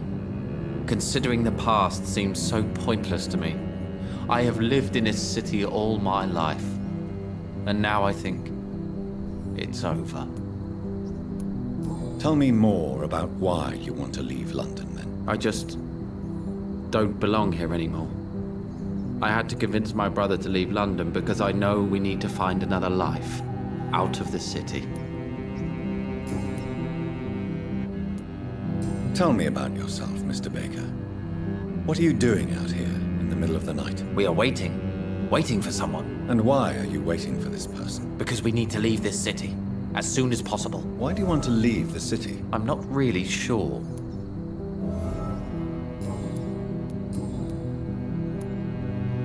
Who are you waiting for? I'm sure he has a name. I really can't answer that question, since I don't know that person. And why is that? This person is mostly my brother's acquaintance. I don't even know his real name. Only that this man could help us leave this city once and for all. But why would you need this person's help to leave London anyway? Well, I thought we should have left this cursed place already, but my brother convinced me to stay a while longer. And here we are.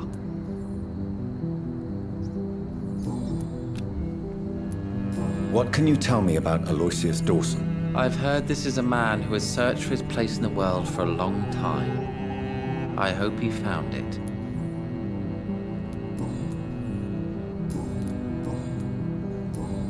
Goodbye, Mr. Baker.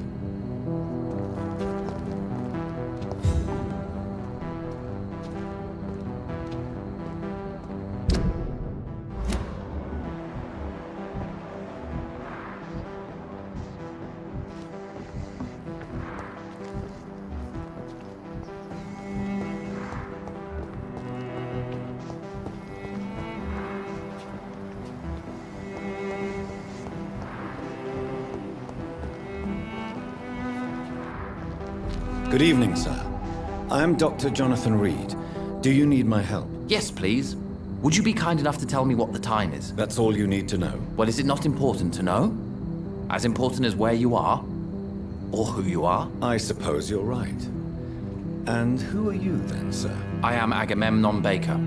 Like my brother, I think we need to leave this city immediately. And my brother and I rarely agree on anything.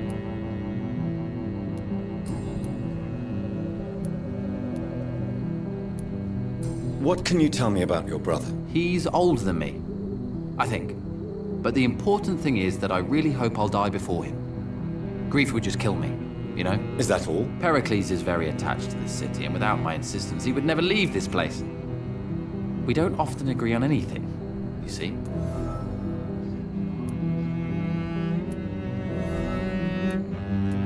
May I ask why you've not gone already, if you're so exasperated by this long wait? I believe fear is holding us back. My brother would have said it's laziness, but it's just because he's prouder than I am. May I ask what you're doing outside at this hour of night? I don't know. You should ask my brother instead. It was his idea in the first place. You must have your own ideas. From what I have managed to understand, I guess we're supposed to wait here. Waiting for someone to come. What can you tell me about this part of town? It's the only place I've considered myself happy. Or at least that's what I believe. Unfortunately, it's time to leave. Why is that? Because I'm not feeling happy here anymore. Are you?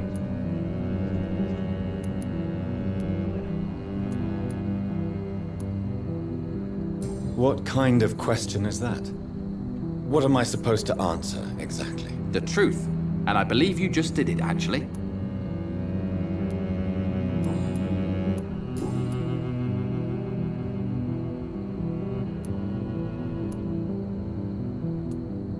What are you really afraid of, Agamemnon? The problem is, it's precisely what I don't know that frightens me.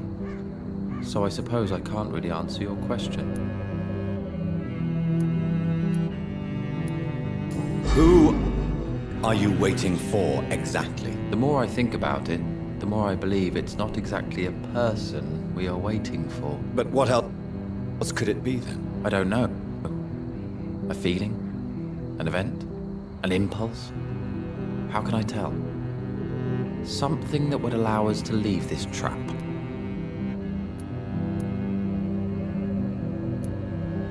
I'm afraid I'm not following you. What kind of trap are you talking about? Have you ever felt like life trapped you in a role that does not fit you? That you are not in your place?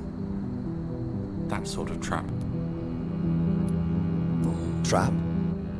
And you think leaving London will free you? At least it will give us the chance to be free. That's more than our present situation. Hope, Doctor. Hope is what truly drives mankind. Tell me, how long have you been waiting here? I can't say for sure, since I have no watch. But the night is still young, and I am not tired. Is that the most honest answer you can give me? Yes, I think so. Why does it irritate you, sir? Is comprehension really that important to you?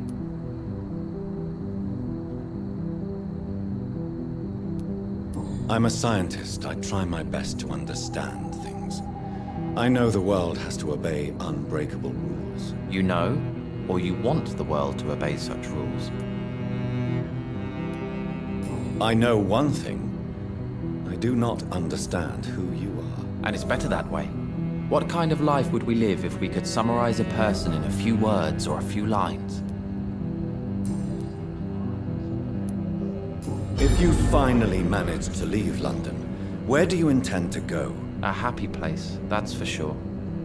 A place where I can smile because I know the next day will be better than the previous one. Such a place doesn't exist. There are never any guarantees that tomorrow will be a better day. That would mean I have no hope left. And I just can't accept such a conclusion.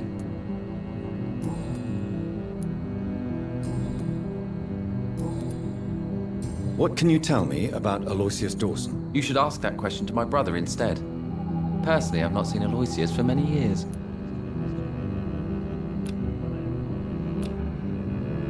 Goodbye for now, Mr. Baker. Good evening, Mr. Baker. Why do I always have feelings of déjà vu when I talk to you?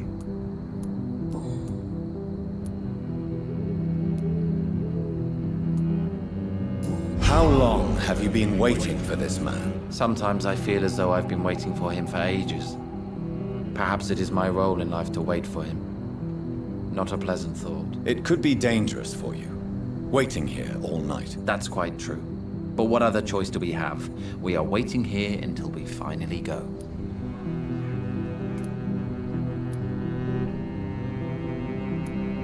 Mr. Baker, I have met many strange people during my life, but you are definitely one of the strangest. Really? I don't feel particularly odd or weird. All I want to do is leave. What's wrong with that? Why are you still waiting for this person? What would be the point of going before meeting the man, as he's going to help us leave? Pericles, what are you going to do now? I don't know. Perhaps it's time to leave. Perhaps we should stay a little longer. How can I tell? And where exactly are you thinking of going? In a place where I will finally have that feeling, to be where I belong. The world has to be meaningless chaos to make such a heaven plausible.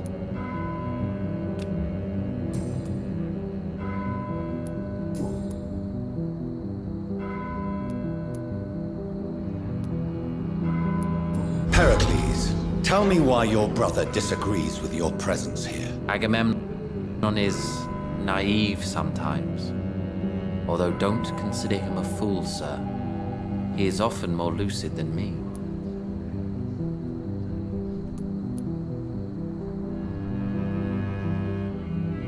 At least you both have the same difficulty explaining what you're doing, and for what reason. But is that not a common problem for all mortals? What can you tell me about your brother? If you are searching for a pleasant chat, you should speak with him instead of wasting your time with me. He's always been the more gentle of us. That's it? That's all you can tell me about him? For the time being, true kindness is the most valuable quality, my good sir. Goodbye, Mr. Baker.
Jonathan Reed. At last we meet. The cards warned me you would visit tonight. I beg your pardon, sir. Do I know you? Of course you do. Our mutual friend, Dr. Swansea, can't speak highly enough of you. My name is Usher. Usher Talltree. You are the leader of the Brotherhood, are you not? Primate of the Brotherhood of St. Paul's Stole, to be precise.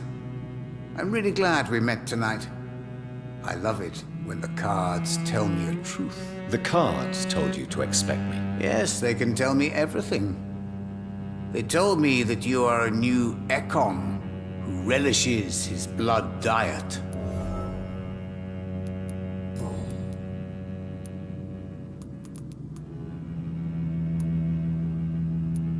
Can you read the cards for me? Are you sure you want to know what they will reveal?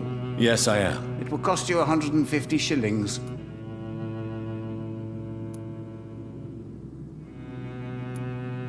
Here is the money. The mother, a suffering soul, ashamed of her silence, terrified to raise her voice, a son to be killed.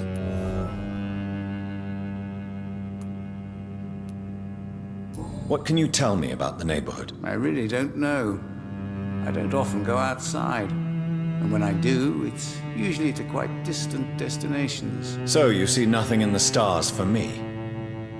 You're a poor fortune teller, then? Oh, I can tell you many things. But they will only concern you, not the city. For example, I know that you offered your sister the final rest she asked for.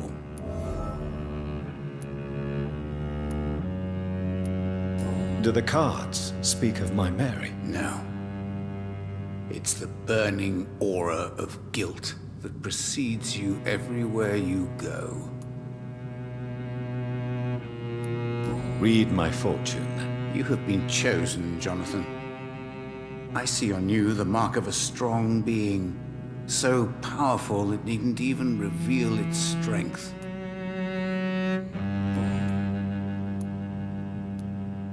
Tell me about yourself. What do you do here, besides turning cards in the middle of the night? I'm for most a charlatan. For a few, I'm a vampire. And for you, I'm the primate of St. Paul's Stole.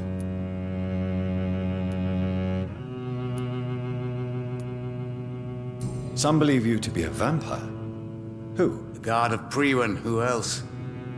For a time, they sent spies to observe my activities, and they even broke into my home to gather proof. Did they steal anything from you? A personal notebook they quickly took to their headquarters. All they had to do is to look at me. I'm aging. What better and definite proof that I'm not an immortal? Do you want your notebook back? If you ever find it, I'd be glad to have it back, of course. I do ask one thing, though. Do not read it, Jonathan. Some secrets are not meant to be revealed, even to immortals. For how long have you been a primate? It was 15 years last year. What do you make of Dr. Swansea? Edgar is a brilliant and dedicated man. A man of his time, sometimes a little muddled, but always looking for new paths and new concepts.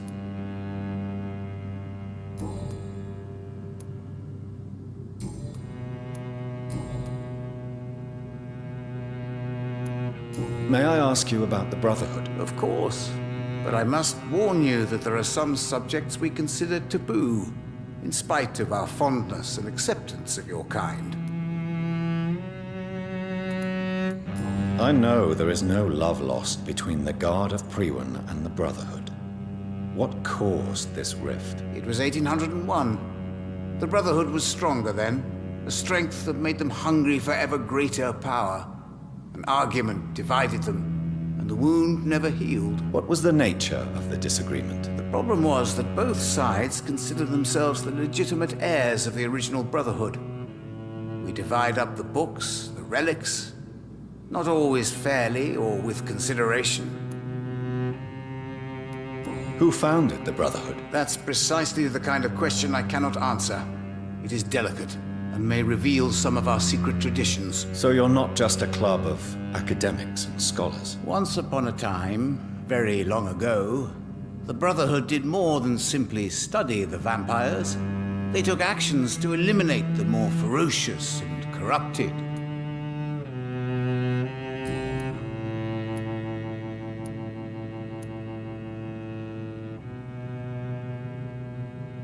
How do you measure the amount of blood on my hands? I told you. The cards always tell the truth. Well, most of the time. Is it possible to tell me my future? A vampire's fate is much more delicate to read, Doctor. But I can try. All right. Let me hear it. Your heart will bleed back all the blood you drank, but it will not put out the fire your treachery has lit. I would rather not know.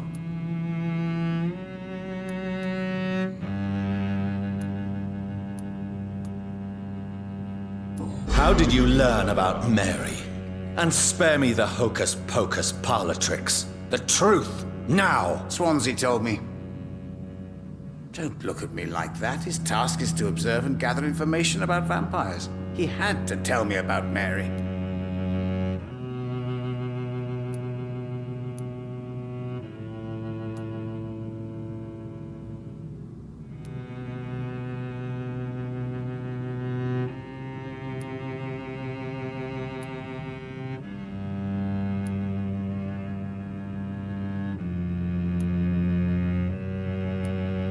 She could have survived as a vampire.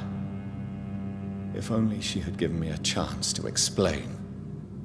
If only I could have found the words. Not all vampires accept their new condition. Since suicide is impossible, you have to find a way to get someone else to relieve the pain. I could have saved her. No, Jonathan. How do you measure the amount of blood on my hands? I told you. The cards always tell the truth. Well, most of the time. Is it possible to tell me my future? A vampire's fate is much more delicate to read, Doctor. but I can try.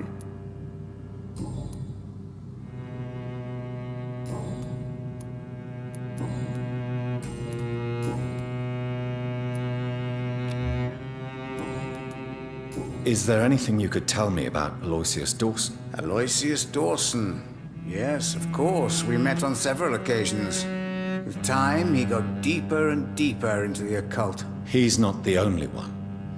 It's been quite the fashion for several decades. The Golden Dawn, for instance, is just one example. True. Aloysius was a member of the Golden Dawn until 1900. Then his thirst for dark knowledge grew. I'm talking forbidden texts, readings which blackened his heart. Goodbye, sir. Until we meet again. I rarely wander, yet it amuses me to converse with your kind. Cards never lie, but they are never easy to read. It's locked, all right.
Good evening, Miss Price.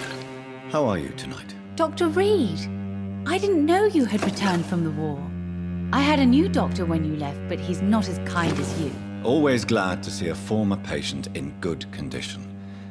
It's been a long time. Too long indeed.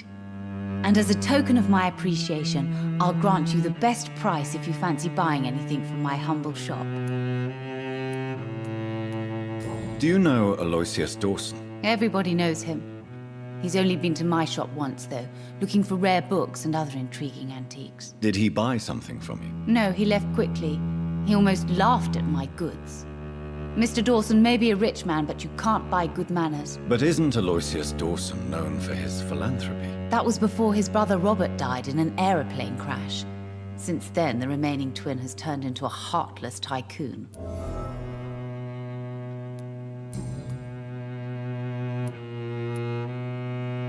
What can you tell me about yourself, Miss Price? I'm still managing my shop.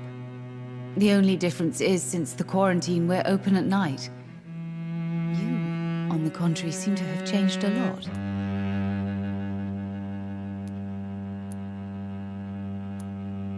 Really? Have I changed that much? It must have been the war and the night shifts since my return. Don't get me wrong, Dr. Reed, you're still handsome.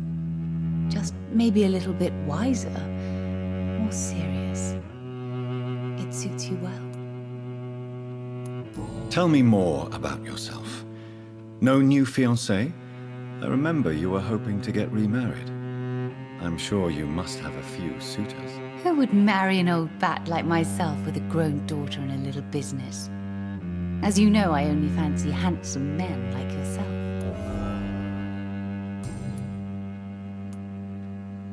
Have you noticed anything in particular in this part of town recently? Other than you coming back to cheer me up?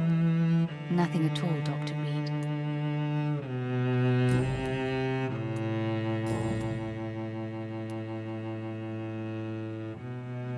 Does your daughter still worry you, Miss Price? I remember you were often concerned about her health when she was younger. Have you not seen Carol since you returned? She's almost a young woman now. But she'll always remain my sweet little baby. So you're less afraid? Some things never change. Carol is still too clumsy for her own good. Sometimes her innocence puts her in real danger.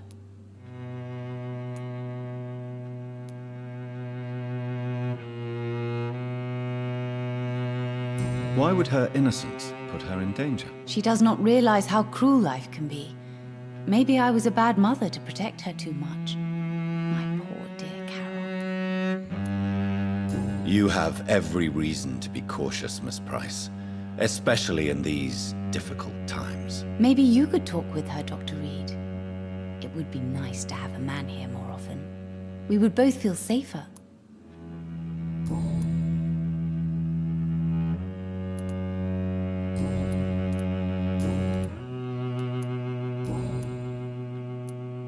May I look at your goods, Miss Price? It's always a pleasure to have you here, Dr. Reed.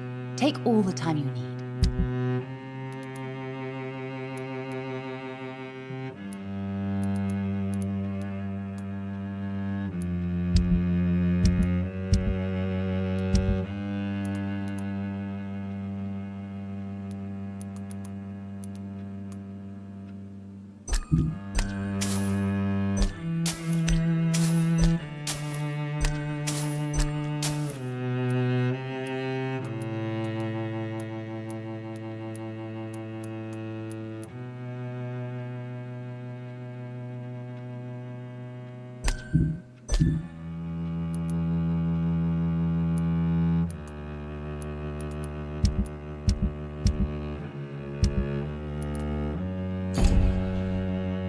I hope you can stay a little longer this time.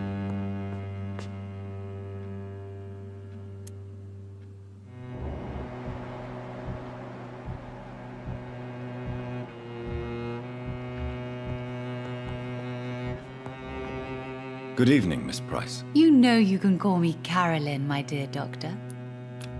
Do you need my medical attention, Miss Price? Oh yes, I feel so oppressed lately. And tired and feeble, too. Thank you so much, Doctor. You're always so considerate. I'm just doing my job. Perhaps. But I have always been grateful for your concern, you know.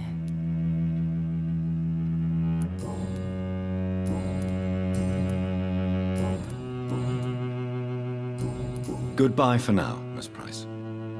Dr. Reed, I am glad to see you again.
But they will not be forgotten.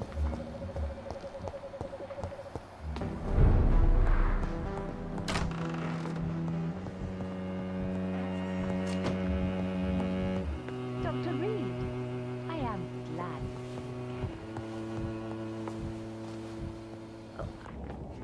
Good evening, Miss Price. I'm Dr. Reed.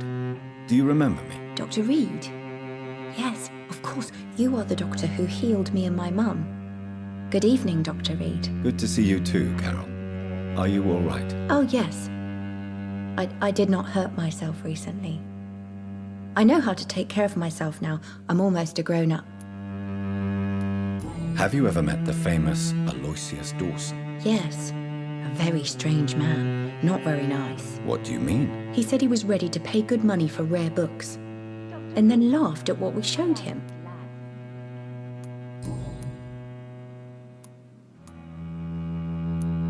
Why are you awake at night, Carol? I am helping my mother in her shop.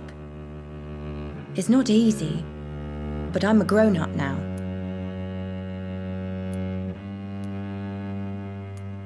I'm sure your mother is grateful for your help. I do the best I can. But I'm so clumsy sometimes. I drop things. I injure myself. It's a good thing my mother has the patience of an angel. Why is work not easy? Is something or someone bothering you? Oh no, most people are gentle with me. But I'm so nervous sometimes. I pay no attention and hurt myself. Good thing my mum learned first aid.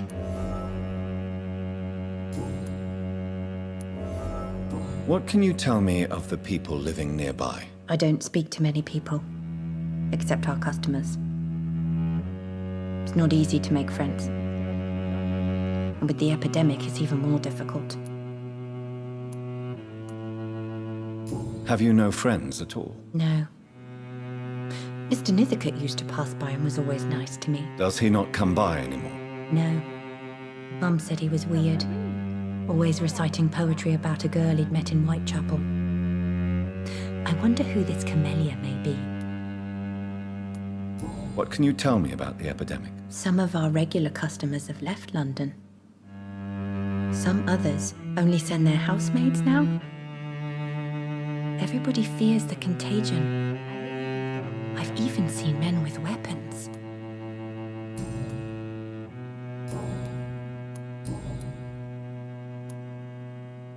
Do you enjoy working with your mother? Oh yes, Doctor. My mother raised me alone after my father died. We've always lived together, and she has always watched over me.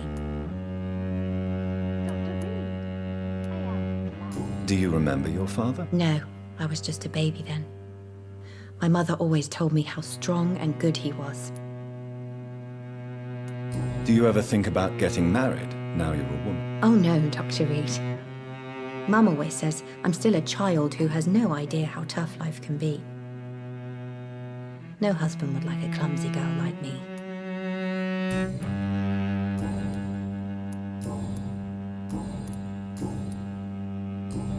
Goodbye, Carol. Dr. Reed. I am glad to see you again. Good evening, young lady. My mother always prefers when people simply call me Carol. Do you need my medical attention? Oh, please, sir. Do not waste your time with me. There is nothing to be worried about. Don't be shy. It's my duty to take care of you. Thank you, sir. Much obliged. Goodbye, Carol.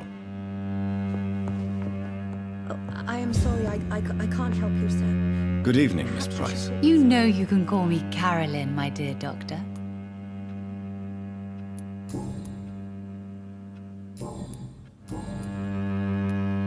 Carol's gratitude is exemplary. She seems determined never to leave you. I'm taking care of my daughter as well as I can. It's not always easy, but she's the best gift life gave me. But she'll probably leave you someday to live her own life. Will that be difficult for you? Why would she leave?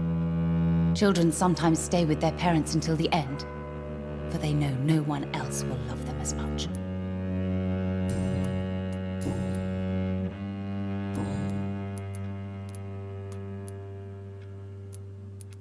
May I look at your goods, Miss Price? It's always a pleasure to have you here, Dr. Reed. Take all the time you need.